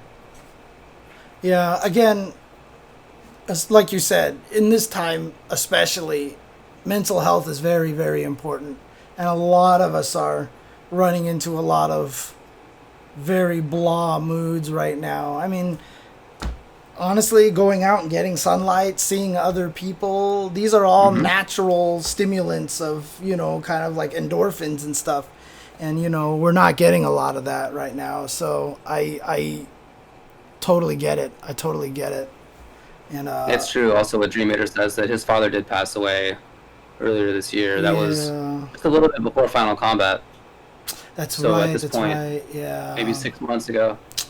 And he still played in that tournament, right? He sure did. Yeah. God. So, again, if you can find ways to feel better about things, I think that's super great. Yeah, there's basically, in my opinion, nothing very controversial about this tweet at all. I think it's just completely normal. And Nathan is trying to sleep on my audio mixer, so he's gonna move dials and stuff around everywhere. But shout out to Nathan. Yeah, he's gotten to the point now where he knows I try to move his head off my keyboard and everything like that. So I think he wants that much more to put his head on the keyboard in defiance. Sure. Because that's what cats kind of do. But yeah. They figure out what they're not supposed to do. Ajax ate another one of my headphones the other day. Are you serious? He ate the wire. Yeah. He's still. I was actually playing. He hasn't done that in so long. He's now done it only 4 or 5 times in 4 years, so it's really rare. But and he hadn't done it in probably 2 years. I don't know. Okay. I mean, he's caused other mischief, but didn't he chew through one of your split box wires or something like that while you were playing? Oh yeah, he did. That's right. That was on stream that had happened. That wasn't that long ago. Yeah, no, that's true. But it's still only been a handful of times, so I just wasn't expecting it. Right. I was playing a game online, and all of a sudden I couldn't hear the audio anymore. Jeez. Oh, he wants your attention, man. He wants your attention. Well, he got it. All right. Let's move on to the next 5-5. So, people have been taking reaction tests online to gauge their reactions. Have you done that? I just messed with it just for shits and giggles to see how I would do, because I know I've always said my reaction is pretty god awful, so I just kind of wanted to see if I could confirm that. And I did it on the phone, which everybody said is really, really terrible. It makes it even slower. And then I tried it on the computer, and it was still terrible. So yeah, my reaction. So on the computer it was like 220 something or something like that on the phone, and on the computer it was like 160, 170 something or other. Okay, and what's like a good score? I saw like Markman and Sherry both had 127 and 124, and apparently that's like some of the higher end ones. Now here's the thing. Someone told me that site that everybody's using is also a feel-good site, and that they purposely shave off like 20% of the time to make you feel good about yourself. So you actually have to multiply your score by like 1.25 or something to get the actual thing. Funny. Yeah. So I was just doing it just as a curiosity, not through any sort of conclusive information. Yeah. Anyway, what do you think about these reaction tests? Does this have any bearing on playing a fighting game? The tests? No, because the tests... Well, not just the tests, but the implication is that if you have a fast reaction test, that you will have fast reactions in a fighting game, right? Is that right? Do you think there's any merit to that? Yeah, absolutely. Absolutely. I think there's complete merit to that. Now, the thing about it is those reaction tests, you're only expecting one thing. So let's say the reaction test, instead of going from a red to green screen, you had to react by hitting the left mouse if it turned green, and then hitting space and then the right mouse if it turns yellow. You know, that's more accurate to fighting games. However, if you're expecting one thing, if you're Punk and you're trying to bait out a whiffed crouching medium kick so that you can whiff punish it with Karen's crouching medium kick into Tenko, if that's what you're expecting and that comes out, then yeah, absolutely, it has absolute bearing to your reactions. Expecting one thing and how to react to it. If you had an accurate test, it would absolutely be reflective of, you know, the skills that you have, because you can see it in the FGC. Clearly, there's some people who are just more, who have a stronger natural reaction speed than other players do. And again, I know we don't agree on this. I don't think reaction speed is something that you can easily train yourself on. I think it's one of the hardest things to get good at if you're naturally bad at reaction. And yeah, see, Hi-Fi says Daigo got better reaction time by doing it over and over again for a year. That's a long time. I don't know. It's doable. It's doable. Yeah. I'm not sure that it has a lot of bearing, because some people put up test scores that were like, hey, I got a test score, and in my mind I'm like, we've played fighting games before and you are not reacting to the things that I was doing. Some people are not talking about it. Dude, that's because of the way you played, David. No one can react to what you do because you never do what anybody expects you to do. That's the goal, right? Right. And I also saw some people who said that they didn't have good test scores, and my experience against them is that they can react. So I'm not sure it's got a great relationship to reactions online in a fighting game. I definitely think that some people are more suited to reacting than others. Like anything else, there's people who are going to be better or worse at it, of course. But I also think that it's not very useful to know what your raw reaction scores are when in a fighting game, like you were saying, you're supposed to be keeping your mind on a bunch of different things. What matters instead is how many things can you hold in your head, right? That's the issue. Like I said, there has to be multiple things to react to and a different reaction to every one. Not just left click or right click, but left click. That's why I said space and then right click, or doing ASD on the. That's what makes fighting games the hardest part. Is that you have to react to like 4 different things, which is why when I see Daigo do that whiff punishing practice on Ibuki, like my mind just explodes, because it's like, that's ridiculous. I can't even react to 2 things, and he's reacting to 4 different things. It's crazy. Yeah, I never felt that my reactions were great, but I would say that most people I know who play fighting games would tell you that their reaction speeds are not naturally super great. There are some people who would definitely say they have fantastic reaction speeds, but I think most of the people I know, who even players who are strong, would say that instead they have to play. They're playing a different way, or they have to really work at it to get good reactions in game. It didn't come naturally. And I definitely think it's something that is learnable, and I don't really think that the ability to react to one thing is terribly important for how well you can react in a situation where what really matters is how many things are you aware of, and how closely are you paying attention to all these different things at once. Right. Yeah, situational awareness I definitely think is more important. Sure, anti-airs are problematic. I mean, everything is tough for people. And I've noticed it in myself. I've definitely noticed that I have begun whiff punishing more. And I guess for me, there's probably a couple reasons. One is that my brain-to-hand connection is a little bit more solid than it used to be. But the other one is that now I have such an expectation in the games that I play the most of what's probably coming, that when I see it, it feels like it was gonna be there anyway. And in fact, in all the games I've been playing most, SF, MK, and KI, over the last couple of months, I have tried to whiff punish things before their active frames end, and I've been hit. And So I have to actually dial it back a little bit now. Cody stand roundhouse is the biggest problem for me on this.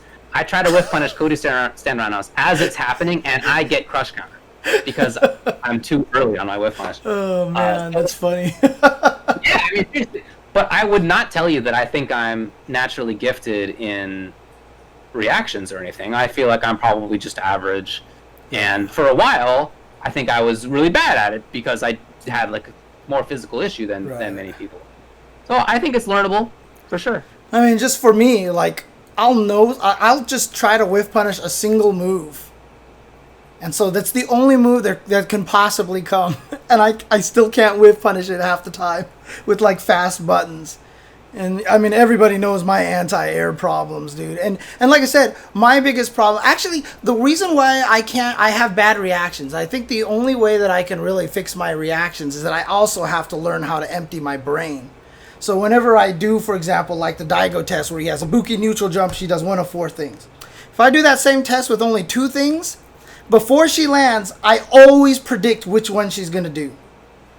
My brain is already anticipating one of the options, and so when the other one happens, I can't switch my brain to do the other thing properly because I'm already so like I do, like if it's randomized 50-50, if they do one 3 times in a row, I'm like, well, the 4th time it's got to be the other one just by probability, and so my brain automatically goes that way. I don't have the ability to empty my brain properly. That's where my reactions have the biggest problem, because my reactions actually aren't bad, because when Ibuki does, for example, overhead, or when Akuma does the towards heavy punch, I react by walking into that like 100% of the time, instantaneously. I try to walk under jumps all the time, so I'm reacting to the jump.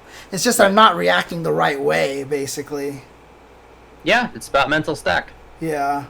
And just somehow being able to empty your brain, to zen your brain out, to make it so that you're not always predicting what's going to be happening. You know, like I said, every time I play that test, as soon as the character jumps up and down, I'm predicting it. There's been times where I've predicted correctly 5 times in a row, and people are like, see, look, your reactions are fine. I'm like, dude, I am literally guessing and predicting every single time. So, yeah, there's a lot to it that's about stress. Meditation probably would help and all these kind of things like that, but my brain is one of those brains that's always going a mile a minute. I think it has a little bit to do with the ADHD. You know, I've talked about it in the past couple of episodes, just because it's something that's been on my mind, and I realize it's like I can't stop, you know, doing things. I have to be doing everything at all times. So, you know, that's one of the hardest parts for me. That's kind of think why it is hard for me to react to stuff in fighting games a lot of the time, because of that. I would not describe my mental state when I'm ready to react to something as being empty. I would describe it as super active. Right, but you're active in a way that it's kind of different. It's not a cloud. You know what I mean? It's not like this big fog. That's what not a fog. What's that? Yeah. It's not a fog, for sure. Yeah, that's kind of how I am a lot of the times. My brain is in a fog. Because like that makes sense. I've been in fogs many times, and I know that's a very different feeling. Because like when I'm trying to practice that reaction test, I see Ibuki jump up or whoever neutral jumping right before she lands. The only way I can not try to predict is to force myself into thinking about not thinking about it, and then I'm not thinking about anything, so I can't react to it. You know what I mean? It's like there's just this blur. Even if I try to like empty my mind as much as possible, there's still a weird prediction in there. Even if I don't think I'm predicting, I'm still predicting. It's very weird. It's very annoying. In my view, having a clear mind is not about not having random thoughts. I'm never not having random thoughts. Instead, it's about allowing those to happen and not noticing them. Does that make sense? They're happening constantly, but whether I'm paying attention to them or not is whether I have a clear mind or not. Yeah. Anyway, all right. You want to move on to people's questions? Yeah, let's do that. Yeah, it's just one of those weird I'm things. a daywalker? What? Who who thinks I'm a nut? Nobody thinks I'm a nut. You know who there are like probably 3 people in the world who think I'm a nut, and it's people who I think don't deal very well with people who are playing like nuts. And 2 of those people are James Chen and Tubaware. So your experience may not be other people's experiences. I've definitely heard other people say that about you before, but I can't remember who now.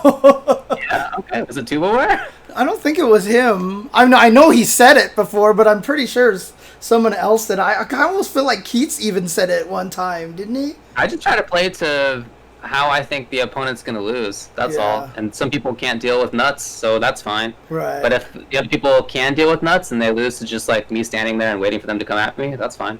Mike DeBonis, has he ever said you're a nut? He thinks I'm a nut? No way. I don't think that's what Mike would say. I don't think that's what Mike would say. Oh, man. Wow, alright, that surprises me for sure. Because I don't play like that against him. I mean, every time I watch you play, when I watch you play freaking MK online, it looks like you're playing like a nut half the time, so... You've killed so many people by doing 9 command grabs in a row with Baraka, you know? I mean... Oh, when the game was new, that's true, but yeah, not now. Alright, let's move on to the viewer questions for 5-5 matchup. Sure. What do we got? Also, wake up command grab for Baraka is legit. So, alright. Uh-huh. Uh-huh. It is! People are waiting to false block, or they're waiting for my wake up, or whatever. For sure. Alright. Some fighting game developers don't like players data mining and modding their games. Should the FGC respect their wishes, or continue on? 2. Would a replacement to EVO need to stay in the US or Vegas to remain as significant, or could it move all around the world like the Olympics? 3. Old games have been growing due to new tech like fancy streaming tech and FC2, but do you think there are enough resources to support that growth, or is there a danger that these games might drop off if it's hard to find info on them? 4. How often do you use fighting games as examples to help explain other video games to people who also play fighting games? 5. What are your favorite documentaries based on fighting game franchises? 6. Throughout the years and versions of different games, which games had the best and worst communities? That's pretty spicy. 7. If the next Street Fighter game is more technical, will older players who don't have the time to study up be able to keep up? Those are the questions. Winner with 1/3 of the vote. Number 2. Would a replacement to EVO need to stay in the US or Vegas to remain as significant? Or could it move around the world like the Olympics? Oh, that didn't work.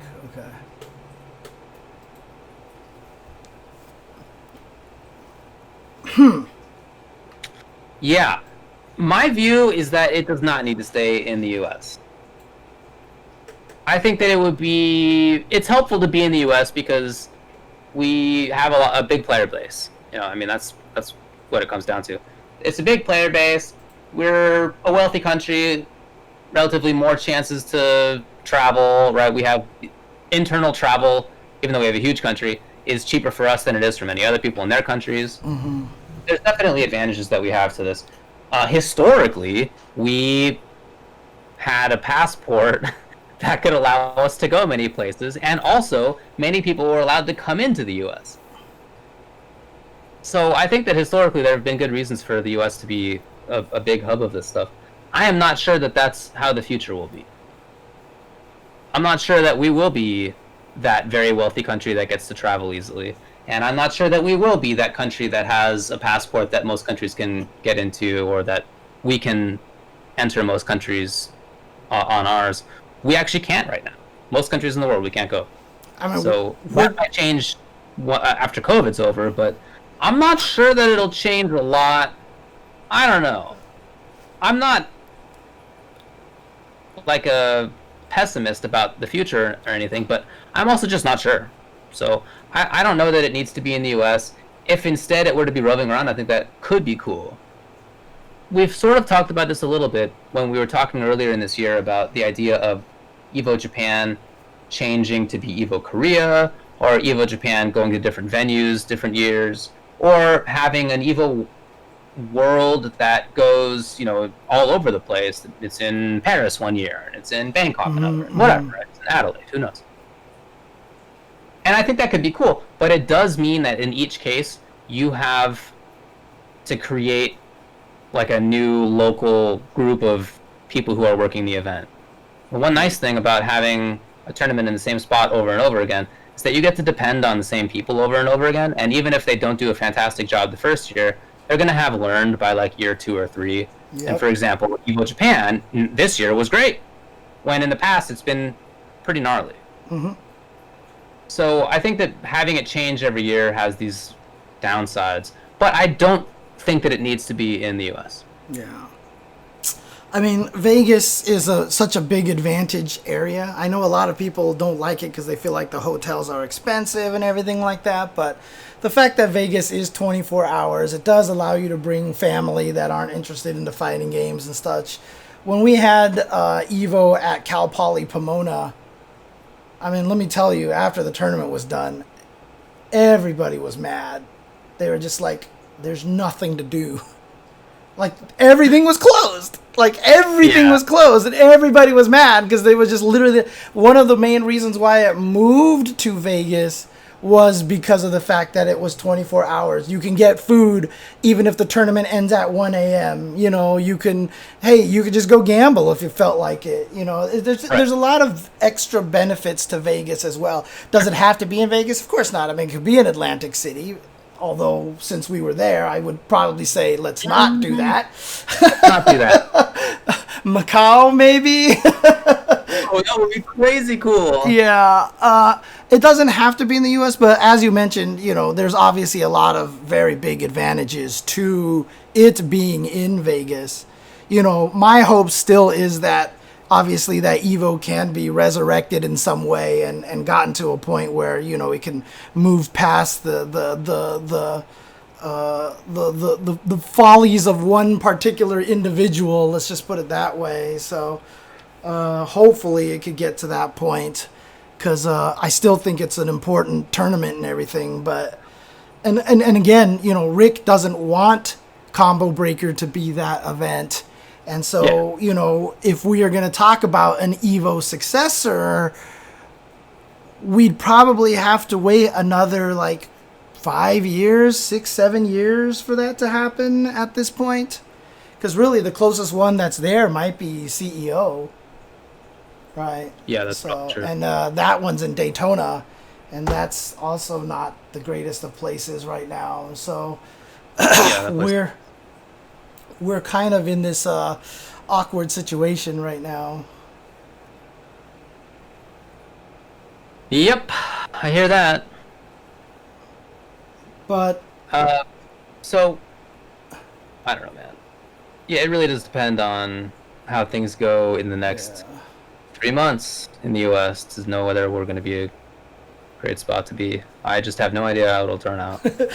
Yeah, someone in the chat is saying that, Toronto would be cool. Toronto would actually be financially prohibitive to most people in Canada.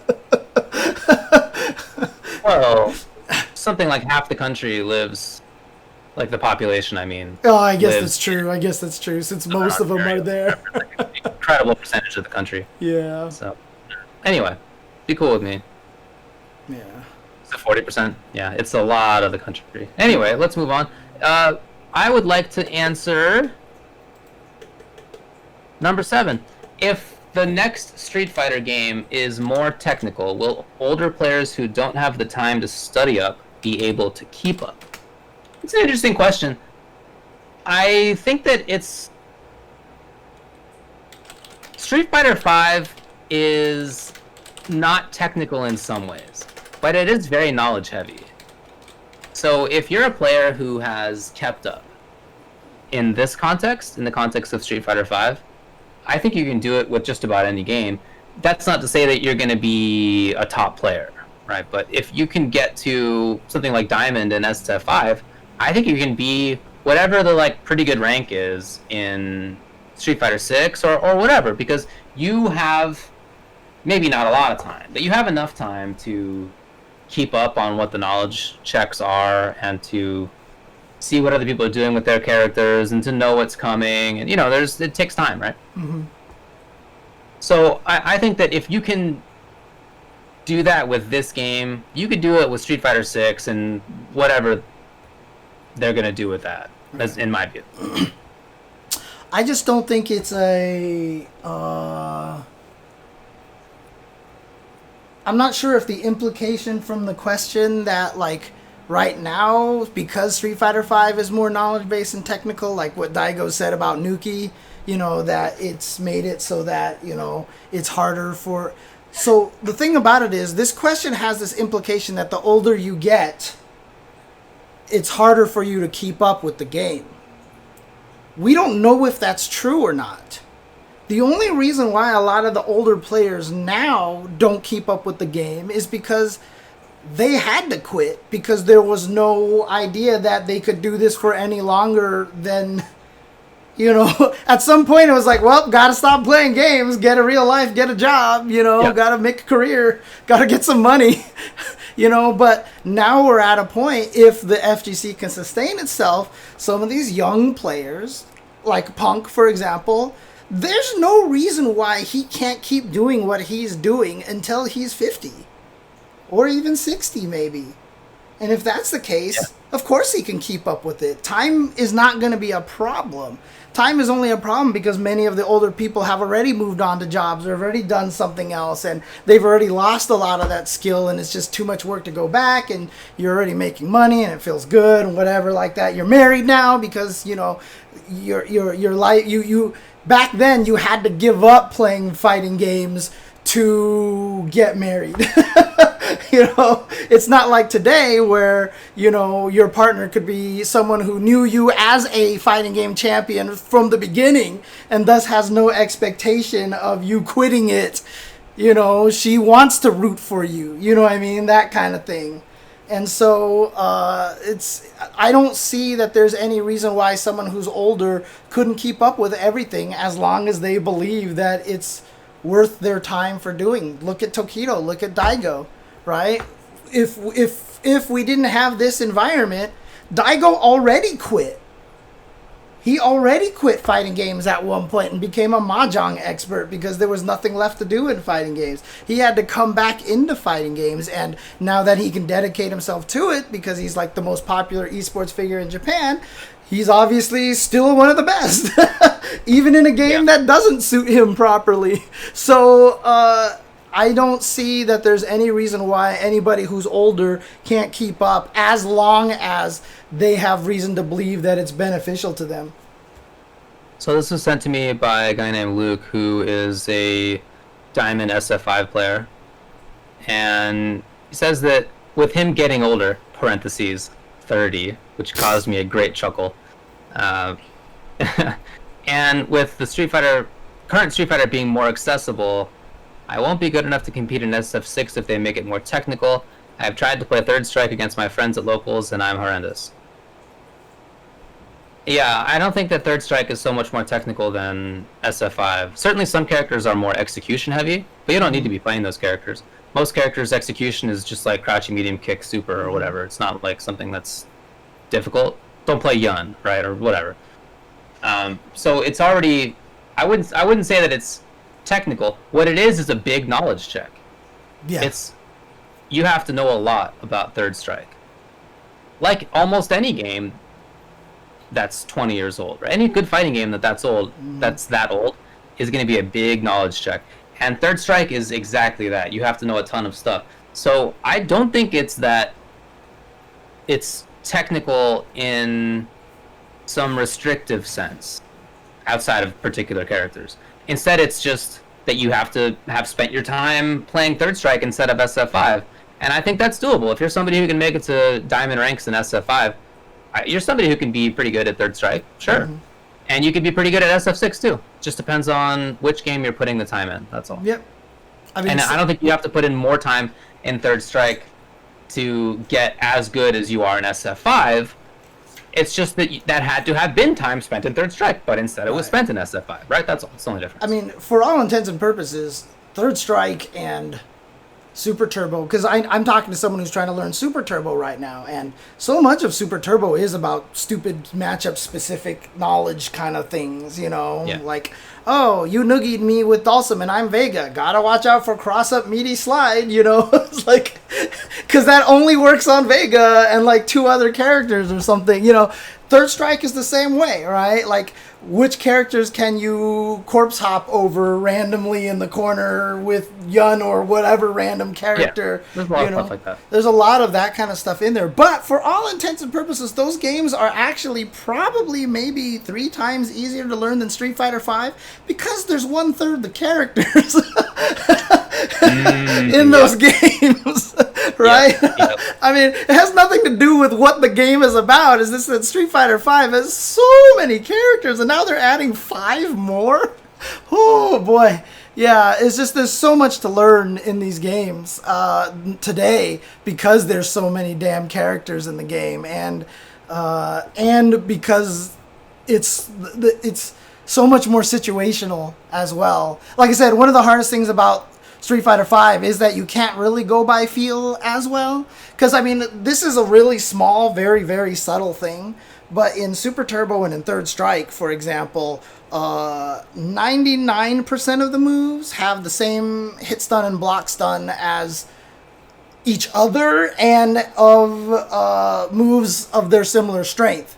So mediums all kind of do the same block stun. Heavies do all the same hit stun. And the hit stun and the block stun are the same between the, Super Turbo hit stun and block stun's the same. Mm-hmm. Right? And now in Street Fighter V, you can't play... Like, one of the reasons why people don't punish Lucia's shoulder charge or even Vega's roll is because their block stuns are insanely short compared to what you naturally think that they should be. Like, there's this natural feeling of what a special move block stun should be, and they are shockingly small. And so even though Lucia's -6 on the shoulder charge, you see Lucia's get away with that, even at point blank, all the time. I see it all the time. And it's because you don't get this natural rhythm for stuff. So there's a little bit more to try to figure out there in terms of just every character is unique in every single way humanly possible. There's 3 times more characters, and as Tiny Tech says, and you have to keep up with patches. And you have to keep up with patches. So, yeah. Yep. All right, do you want to answer any of these? Let's see here. I don't think the FGC should respect fighting game developers' wishes. I think we should keep modding stuff regardless. Yeah. That's like my political position about life in general, though. I mean, I will say, how often do you use fighting games as an examples to help explain other video games to people who also play fighting games? Actually, yeah. I try to use other video games more often to try to help explain fighting games. One of the most useful ones, because it's such a popular genre these days, is Dark Souls. Because for some reason, Dark Souls, everyone accepts the fact, yeah, you can't. This game takes all this planning and skill. You can't just run in on monsters. You gotta like bait them to attack, and then they go play a fighting game and they just hit buttons all day. I'm like, just. Well, I would suggest that Souls is not super popular. Yeah, in the same sense, right? True. I mean, it does narrow its audience. Yeah. The nice thing about it is anytime I ask someone if they've played Dark Souls, it makes it so much easier for me to teach them fighting games. It always makes it that much easier because I'm like, what do you do when you fight a creature in Dark Souls? You walk in and out, try to bait it to do something and blah, blah, blah. And I'm like, now imagine if that was controlled by another person and there's the PvP of Dark Souls, and just think of it that way. And all of a sudden they're like, oh, that makes a lot more sense. Like, almost everyone that has played Dark Souls that I say that to, they're always like, wow, that makes a lot more sense all of a sudden. But I don't know if that you can use fighting games to teach other people how to play other games. I don't think I do it all the time. Do you really? Yeah, man. In this Rocket Arena game that we've been playing lately, we are constantly relating stuff to fighting games. Well, that's because you're talking to other fighting game people. What if you're talking to a fun. non-fighting game person? Well, I guess you would have to be a fighting game. I wouldn't then, but the question is, how often do you use fighting games as examples to help explain that's true. to people who also play fighting games? Yeah, I do it constantly. If I'm ever talking about a video game that's not a fighting game, and I'm talking to somebody who I know plays fighting games, yeah, I'll talk about the similarities to matchups in fighting games. I'll talk about footsies. Yeah. I'll talk about zoning, for sure, all that stuff. Okay, definitely. okay. And in Rocket Arena, we've been doing that, but I've done that forever. Like, I remember playing League with friends and being like, wow, all right, who's got good footsies, right? Like, which player has good footsies? Who's got good character? What hero or champion has good footsies? That kind of stuff, yeah, always. I mean, to be fair, now that I've read the question properly that way, dude, when I talk to other people who play fighting games, I use fighting games to talk about everything. It's not even other games. Me and a friend have had a whole conversation about dating and love life in fighting games. You know, it's just like you have to be careful, you have to approach carefully, you know, but they're just trying to throw out these buttons, you have to figure out the right moment to dash. Madge had one of like the greatest comments, like he was like, you know, when you play footsies, if you get swept, it doesn't really matter. You only take a small amount of damage, you're gonna get up again. And I was like, dude, you've just, like, that's life, dude. You just talked about life, you know? Yeah. So, yeah, you know, we are constantly doing it. Yeah. Everything is footsies, dude. Everything is footsies. Which is funny because Hanzo Gonzo had that tweet where, actually, we probably should have talked about this, where he said that footsies and neutral don't actually exist. Oh, I didn't see it. Yeah, he had a tweet and he was like, footsies and neutrals basically don't actually exist, but everybody talks about them all the time because they're kind of useless terms. Although I have rationalized neutral to a very specific definition that does make it useful. I don't think that's right at all. I think those are both useful. Yeah. He said, according to Mark Waters, footsies is mutual cowardice. That's hilarious. It's kind of true, though. There is a truth to that. Yeah, I can see it. Yeah. All right, man, we're moving on. We got a little bit of extra game news to talk about. I'm trying to see his exact tweet right here. Just want to see exactly what he said. Oh, he's talking about reactions. Man, I missed the Hanzo Gonzo Dacid Bro reaction fights. Yeah, that's pretty funny. Don't let Hanzo Gonzo fool you into thinking that he's not a genius, all right? Hanzo Gonzo is a pretty dang smart guy, man. Don't let him fool you. It's like part of the whole trick, right? Mark Waters has the tweet here. Footsies is a concept invented by Street Fighter players to describe mutual cowardice. I love it. I think that's a great tweet.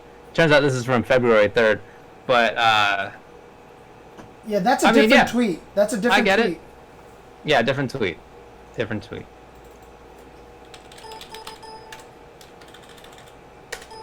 I can't spell neutral properly. Boy, your computer's not happy about something you're doing. Yeah. It's not finding anything about it. Oh, I don't know if he deleted it or not or something. Or was it just a response to somebody else or something? I don't know.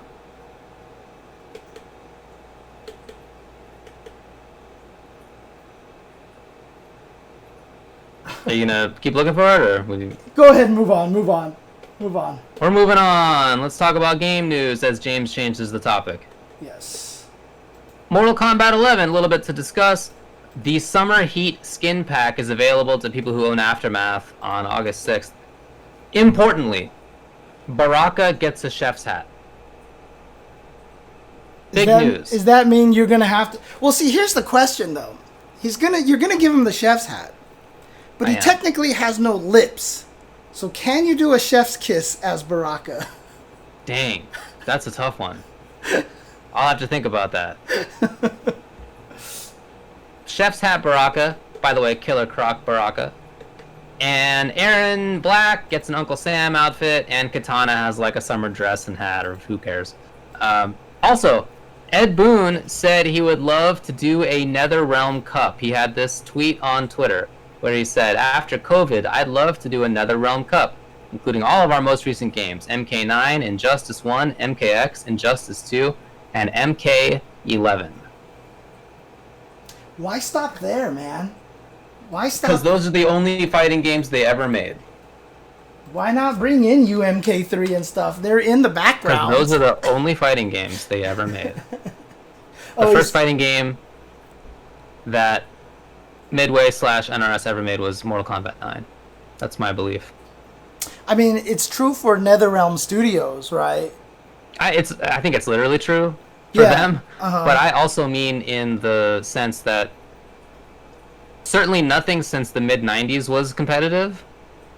And the last one would probably be 3, for sure. Yeah, UMK3 would But be... I also don't know if... I was just going to say, actually, as Dream Eater said in the chat, I don't know if they own all that stuff. I'm not really sure how that stuff works. Because honestly, UMK3 and MK2 would be the only other games that you would put in there. The other... Yeah, there's no Mortal Kombat Deception or whatever, you know. No. Those games don't exist. Yeah. I think that'd be so cool, a Netherrealm Cup. I would definitely be all in favor of that. Every time a new NRS game comes out, I'm always so sure that the scene's going to move on, and it does. And I wish it wasn't like that. I think it'd be so cool if players kept playing the games that they actually care about. That has only really happened for Mortal Kombat. I mean, if you go back and play each of these games, there are people playing each of them. And I know that because people have been doing it lately. And they go back and they'll play Injustice 1 and find people online immediately. People are still playing it. MK9, same way, people are still playing it. So there are people who stayed with each of those games, but what I mean is as a competitive scene, I think it'd be really cool if we did keep playing more than just one of these games at a time. I think that'd be awesome. Dude. So I'd be all in favor of this. I feel like my memory now of MK9, Injustice 1, and MKX is basically 0, as many hours as I put into each of those games.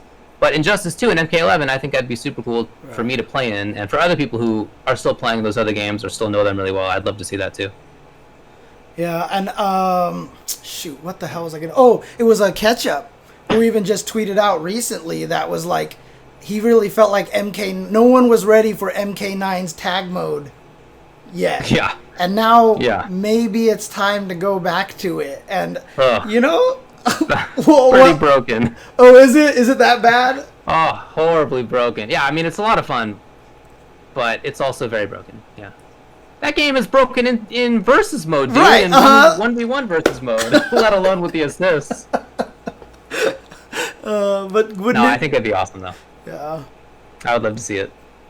But we'll see, though. I think that'd be cool, because, I mean, I wanted to do that for the Marvel games, right? I wanted to have an MVCI, UMVC3, MVC2, MVC1.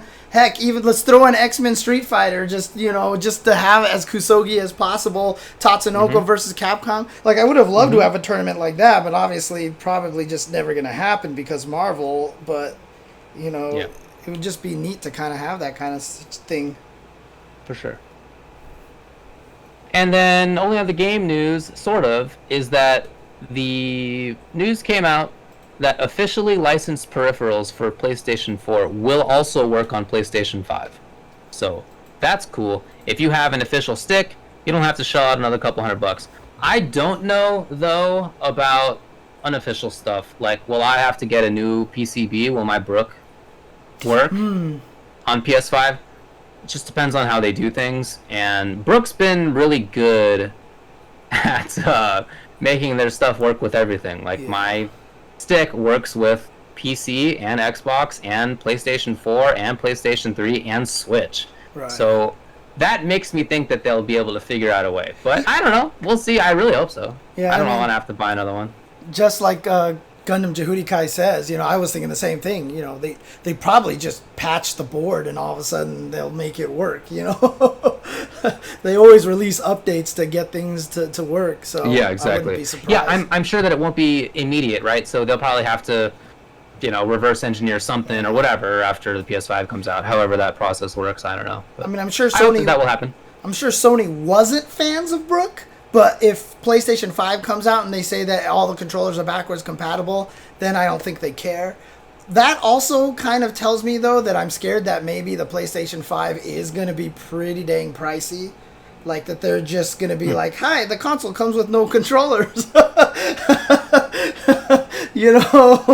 So, hopefully not. Hopefully not. That's all I got for game news. Let's move on to FGC news. The community aspect of things up here. On the overhead section. Sorry, my cat is yelling at me, so...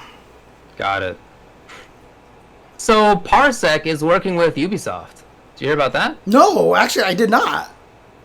Okay. Well, there's not a lot that's about it out there. But WYDD on Twitter, who, by the way, I don't know anything about Parsec. He's working with Parsec. And when I found that out, I thought that made sense. But there you go. He says, or is it his thing even? I actually don't even know.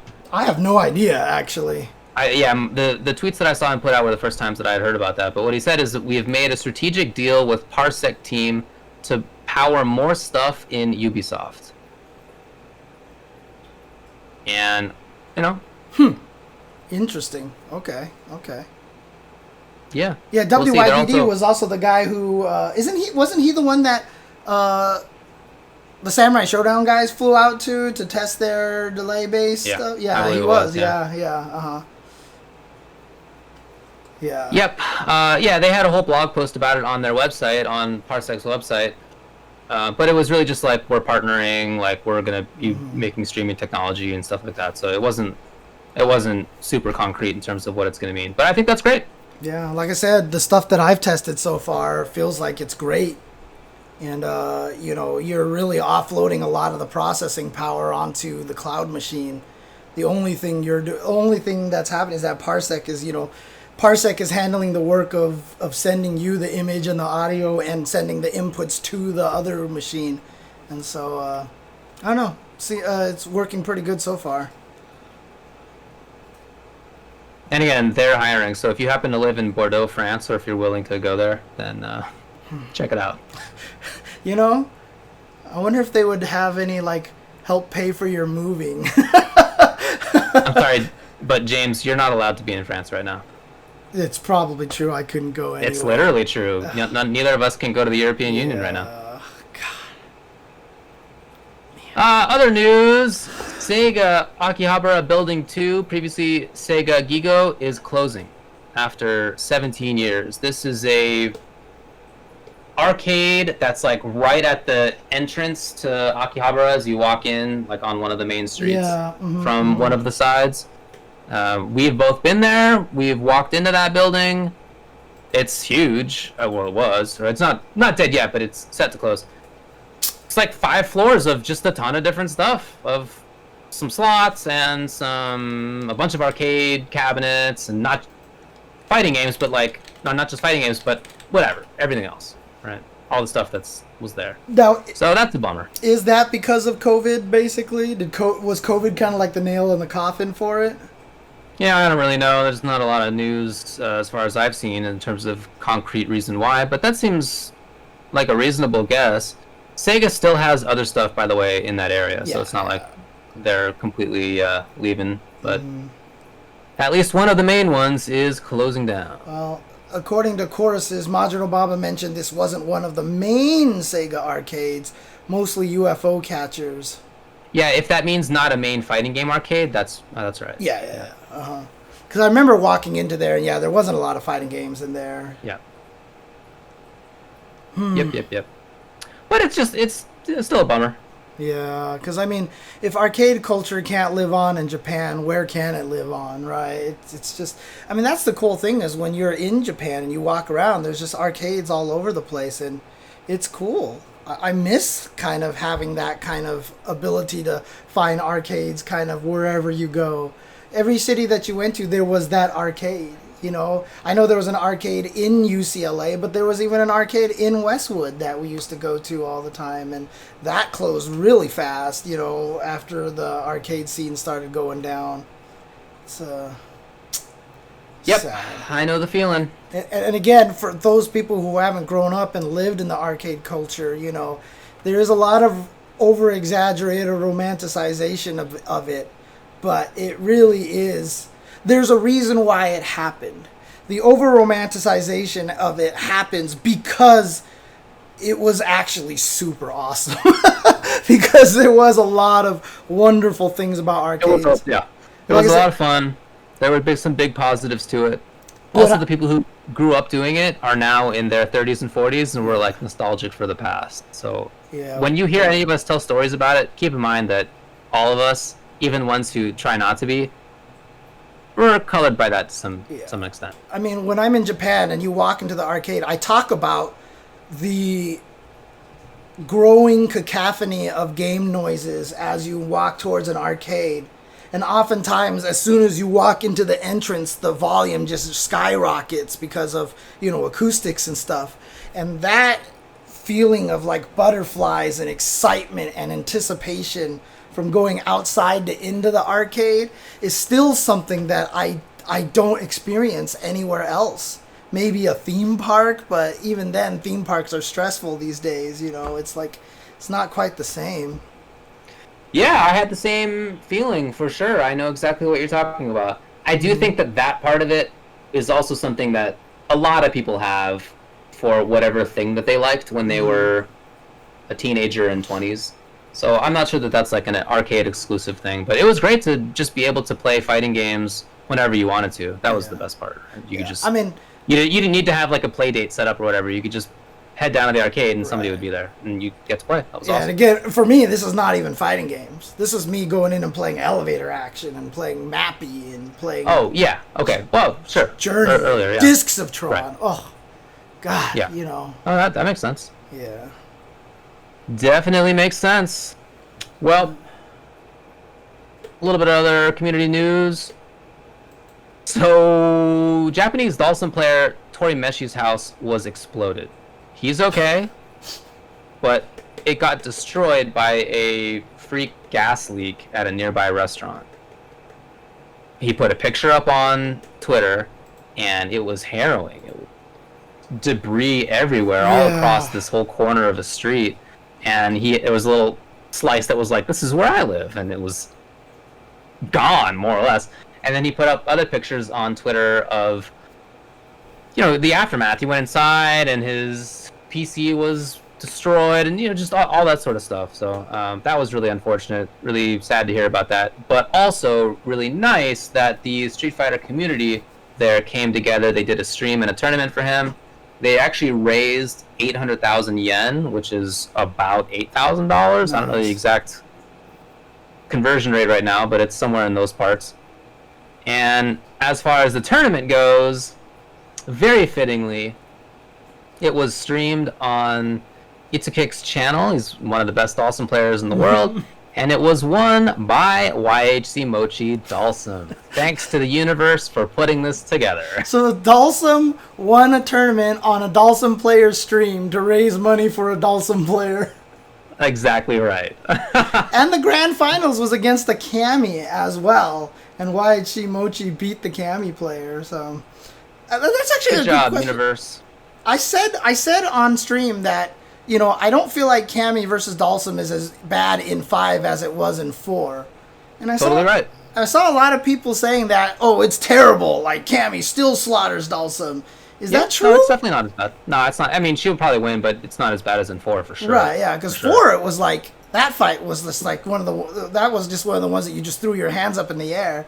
But in this one, I felt like it's like 6-4 Kami, as opposed to 7-3 or something like that, so... Seems reasonable to me. Okay. So good job to the community. Hope things get better for him. And then last bit of community news, also good news. Congratulations to JJ and Max on their new baby. Yay!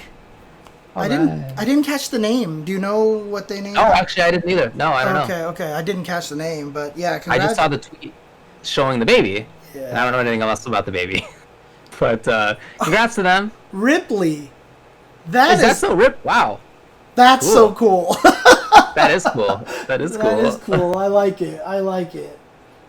Good job. Aw, that's so cute. Shout outs to them. They're very, very nice people. Yeah.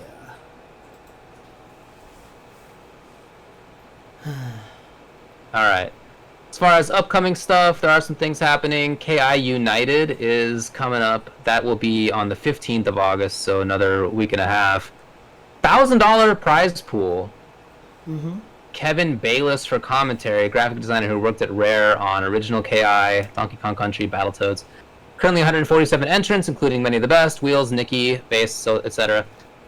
That's cool. Shout outs to the KI scene. Yeah. Keeping it going. Yeah, I mean, it's cool to see that, a lot of these communities have been finding a lot more strength, especially in the... It's weird because it's in the online... See, here, the weird thing about it is the offline scene made it so that smaller games had a harder time succeeding because everyone would have to fly out to these things. But having them so that they can run these things all online actually feels like kind of like a boon for, especially for these games like KI that have actual working netcode, like 100%. I think it actually works out really well for them, and I think that's super awesome. I'm happy for the KI scene, and I hope they can keep it up. Running these things is not easy. It's a lot of work and it's tiring, and you could burn yourself out very easily. Like I know, for example, shout outs to Jeff the Hero. He's like taking a break from Ronin Rumble. Like the other guys his staff is continuing to run it, but like he needed to take a break and just like kind of step away for a little bit. And it's a lot of work doing these things, man. Like you guys, like it seems like it's easy. Oh, just throw up a tournament. Here we go. But like it's not easy. So shout outs to him. Jeff the Hero. Shout outs to the guys running the KI United. Hope they can keep doing it. Shout outs to Spooky, who is just going nuts on NLBC streams all the time. Shout outs to the Ones That I Fights crew, like Andy OCR for doing all of the Samurai Showdown stuff. It's a lot of work out there, man. And if it wasn't for the community, a lot of these games wouldn't be getting this kind of play, and it's exciting. It's great, yeah. Yeah, Dream Eater does work on that front for sure. I did commentary for 2 Mortal Kombat tournaments over this past weekend. One by Rectify Arena and one by CGL. Mm-hmm. And the Rectify one actually was held up for a while because there was another community tournament happening simultaneously.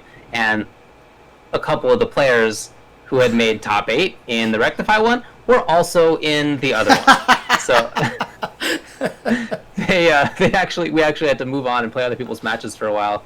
Nice. Because there were actually too many events going on at the same time. Yeah. So there is a lot of stuff going on, and it's definitely not easy to run, but I'm very happy that there is so much going on at once. It's awesome for the community. Yeah. Good job, everybody. And like I said... I'm sure you do, Dream Eater. Yeah. And like I said, it's great because it really gets to highlight the games with the good net code. I mean, MK is going to have that problem because MK has good net code, And like I said, that's why everybody's going this crazy Parsec route right now. Everyone's trying to make this work because they really, really want to make sure that they can try to play these games to the best of their ability. Because right now, it really sucks that it doesn't work.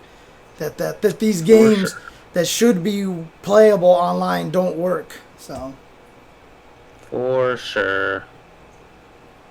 Oh yeah, no problem, Rotendo. I know you've been working. I agree with you, Duck Helmet. Oh, I'm sorry, what? Oh, I was just saying, I just wanted to give shout out to Rotendo because I know he's helping a lot with that KI United stuff as well. Mm-hmm. I know you tagged me in a tweet recently, and that's what and I retweeted it. It's what reminded me to talk about it here. So, keep it up.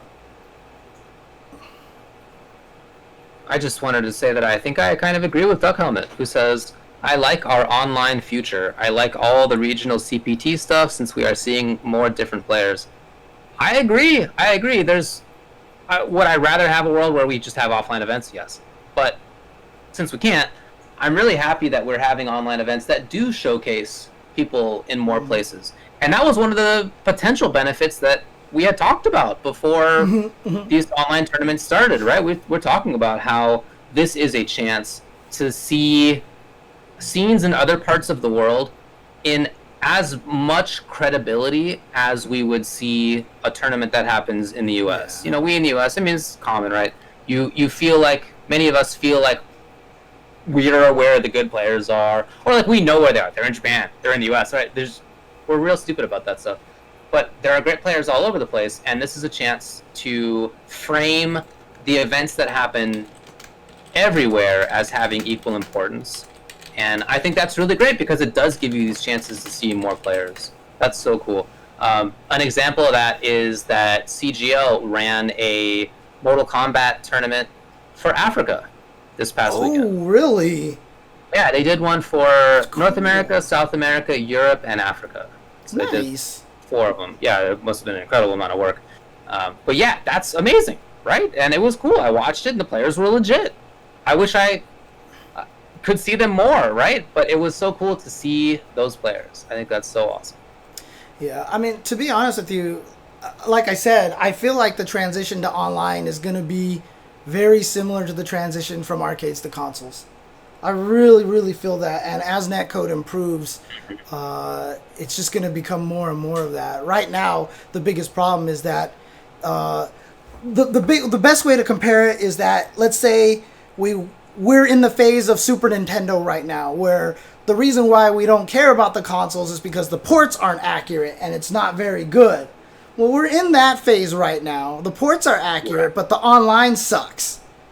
Once we get to the point, if we can somehow convince everybody to use rollback netcode and have it so that Skullgirls can play from freaking like Greenland to Japan, like, and have like no latency, like, and have it feel wonderful, you know, if we can get to that point, then online is going to become just as there won't be any of this, you know, Rushdown versus Rob TV arguments between online and offline. You're an online player, but like that will go away eventually. Because, I mean, as much as we want to talk about that, Punk was born and raised online, right? I mean, that's where he came from. He traveled and beat everybody, so now people are like, okay, he's not just online. No, online is a legit way to play. So it'll get to that point once the netcode matches it. Seems right to me. That's all I have for news and upcoming stuff. Again, tomorrow, just to reiterate, is the Capcom Street Fighter V summer update, hosted by Kenny Omega. That's 10 a.m. Pacific time tomorrow. So do your conversion for wherever you are. And that's going to have reveals, esports news, etc. We'll see. Place your bets on whether or not Kenny Omega gets to kick Ono again or body slam him or something like that. So my bet is he would love to, but he won't get the chance because Ono won't be there. Oh. I mean, I don't know, but Ono was not at this last thing. It's true. So. It's true. It's true. And in any case, they're not going to be in the same room. But yeah. That's right too. Okay. All right. Well, shout outs to everybody who's been playing Rocket Arena with us. We have an FGC Discord for Rocket Arena players that I'll put in the YouTube of this video if anybody wants to check it out. I've also made a updated stream overlay for a thing that I have occasionally done called Monday Morning Quartersback, where I will review match footage that took place over the past weekend on Monday morning. Yeah. And I mean, I had like an overlay for a while, but it was kind of half-assed, and now I just made it better, and it's kind of cool looking. It's like, I don't know, I like it. I put myself in California Memorial Stadium, which is where the Cal Bears play, my football team from college. So it's really sick. I think it's turned out pretty well. It's really sick. Good job. Thanks, on man. That one. Good job. I even like the fact that you put the ambient crowd noise in the crowd footage scene and everything. Yeah. Although I think it's funny because, you know, we spend all of our time talking about how esports is not sports, but, you know, but it's really, really. Right. Not about that, but yeah. But I mean, see, that's the irony part of it, right? That's the trolling part of it. Right? I mean, that was intentional. You're absolutely right. So again, it's really sick. I like it a lot. And I need to step up my layout game. I'm just too lazy with that. Although I've been doing cool stuff for the Shoryuken scrimmage though, because I feel kind of inspired by that. So. Yep. Shoutouts to Thingy who won the Shoryuken scrimmage. Yeah. Over the past weekend. Again, that's the first two-time winner there. But to be fair, he doesn't really play a lot offline, and he plays a lot of Marvel, so he might be better than his rank, and he just doesn't ever try to level up online. So. He's a good player, yeah. If he wins again, we'll have to temporarily ban him from the event. I'll probably need to at that point, yeah. Oh, man. It was cool. Yeah. But again, super fun event, and most important thing about it is it's really kind of starting to create like a little mini community of players of that skill level. Because as I talked about in the Uncensored, top players already kind of have an extra advantage, because once you become a top player, you're in the top players club. And then Mena RD can hit up Knuckle Dew and be like, hey, let's practice. Or Punk can hit up, or his roommate nephew, let's practice. The nice thing about the Shoryuken scrimmage is you find a lot of people at your level that you can go and try to practice with and give each other advice and stuff like that. And I think that's really important. I really think it's important. So awesome. Yeah. Yep, I went to Cal Berkeley. That was my undergrad. Mm-hmm. University of California boys on this stream right here. That's All right. I'm a UCLA guy. Chose UCLA because they had the best arcade in my area. It's 100% true, dude. I know you said. And even for me, going to Berkeley, the arcade was a not insignificant reason why. Yeah. It wasn't the main reason, but it was part of it for sure. When I went to go visit that school with my dad, I was at the time set on going to UC San Diego. That's what I thought I was going to end up at. Okay. And then I went to Berkeley, and you know what the biggest reason was? Here's actually the biggest reason that I went to Berkeley instead of UCSD. Is I went to UCSD, it happened to be the week where student elections were going on. Uh-huh. And, there were some people out there who were, like, on the soapbox, and they'd be like, hey, vote for me, I'm planning to do whatever, and nobody's paying attention. And it was very clean, very well-kept campus. Uh-huh. I go to Berkeley, and it's, like, dingy and crazy, and campus elections are going on at the same time, and students are, like, yelling at each other, and they're protesting out there, and they're, like, super involved, and I was like, this is so rad. This is where I have to be for sure. So that's actually why I went there. That's amazing. That's amazing. Yeah. Because didn't one of your brothers went to UCSD, right? Yeah, my youngest brother went to UCSD. Yeah, okay. That's so funny, though. Yeah, I mean, it's a cool place. It's a good school. It's just, it didn't have... It was too clean. It was like anodyne. I don't know. It's something... It's like sterilized? Like almost sterilized. Yeah. Berkeley was just like whatever you want was there. Everything went at Berkeley. Yeah. So cool. Berkeley, the time I visited it, just even the surrounding neighborhood is pretty crazy as well. So it's definitely a very politically charged area, and that seems like it would be far more appropriate for you than going to. Well, I could picture you at a party school too, because UCSD is kind of a party school, right? Or nah, UCSD is not. It's a bunch of nerds like Berkeley is. Like like top level UC schools, they're all nerds. But UC San Diego State is a party school. Oh, okay, gotcha. And in fact, UCSB for a while was a party school. It had that reputation. And then when my brother went there, my middle brother, he went there for engineering, and their engineering department at the time was like top 10 in the country. I don't know how it is right now, but this was almost 20 years ago, I guess. And so his experience of it was not really as a party school either. Huh. So. Interesting. Because I heard Davis is also a big party school, right? UC Davis? I don't have much information about that. Okay. Anyway, it was fun. Definitely RIP to the barricade. That's cool, Nemosaurus. Yeah, there's no need to do the big stuff if you don't need to. Yeah. It just used to be the UCLA game room. It's a great place. Made a lot of my best friends there. And then eventually, when I was working there, they had to rebrand it and try to hip it up and everything. And then it was called X-Cape. X-Cape. And I think that's what it was called when I went there. Yeah, it was. Yeah. And then that's how it died. It died as X-Cape. And then eventually moved on to some other stuff, so. Yeah. Bummer. What a time.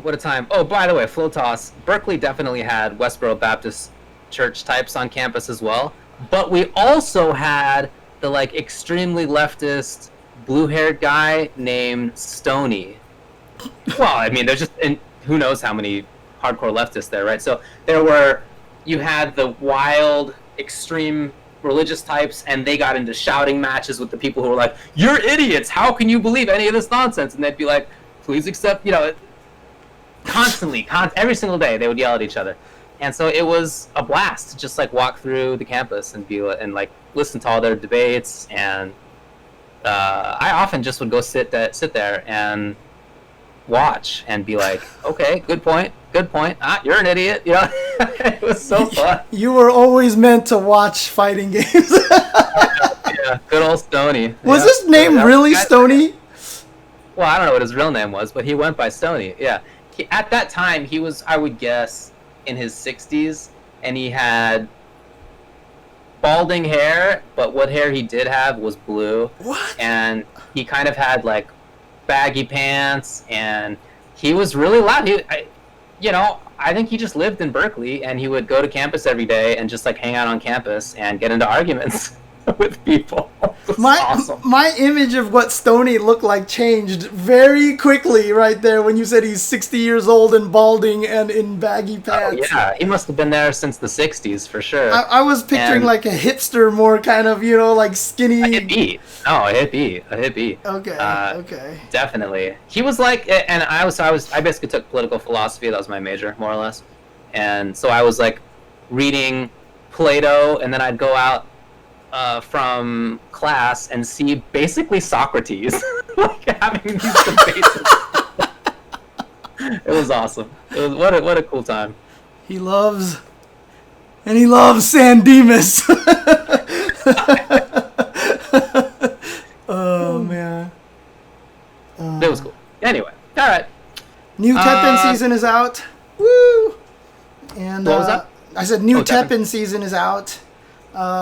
Seeing a weird shift in game. The gameplay shift is weird. It's so weird right now. Because I had this whole black deck that I used to play. That whole point was that it was very revenge heavy. And I chump blocked everything. And I played really slow. So they would run out of cards. And in the end, I just had all these units that would just overrun them.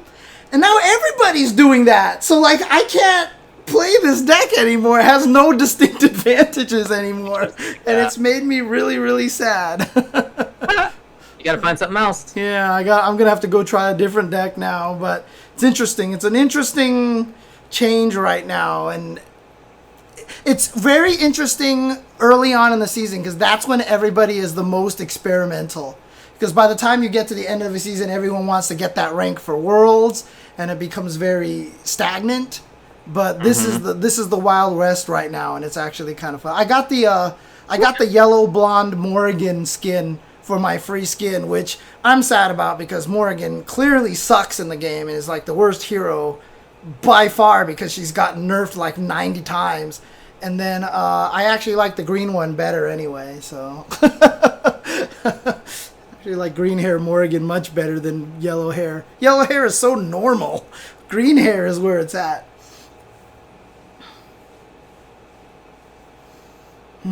Well, all right. You want to skedaddle then? Dante actually has one good strong deck, Jason. He actually has one good strong deck. Okay. Yeah, that's it. All right. So, thanks for the follow, Whiskey. Thanks, guys, for tuning in and hanging out again for another episode of the Tuesday Show. Thanks to Phil Dingus for the sub. I totally missed that a couple hours ago. I don't see any of the notifications in the chat. Weird. Oh well. Okay. Alright. That's it. It's too quiet. There we go. Dude, look at that beautiful hair, dude. It's almost getting ringed to the point of like ringe now at this point.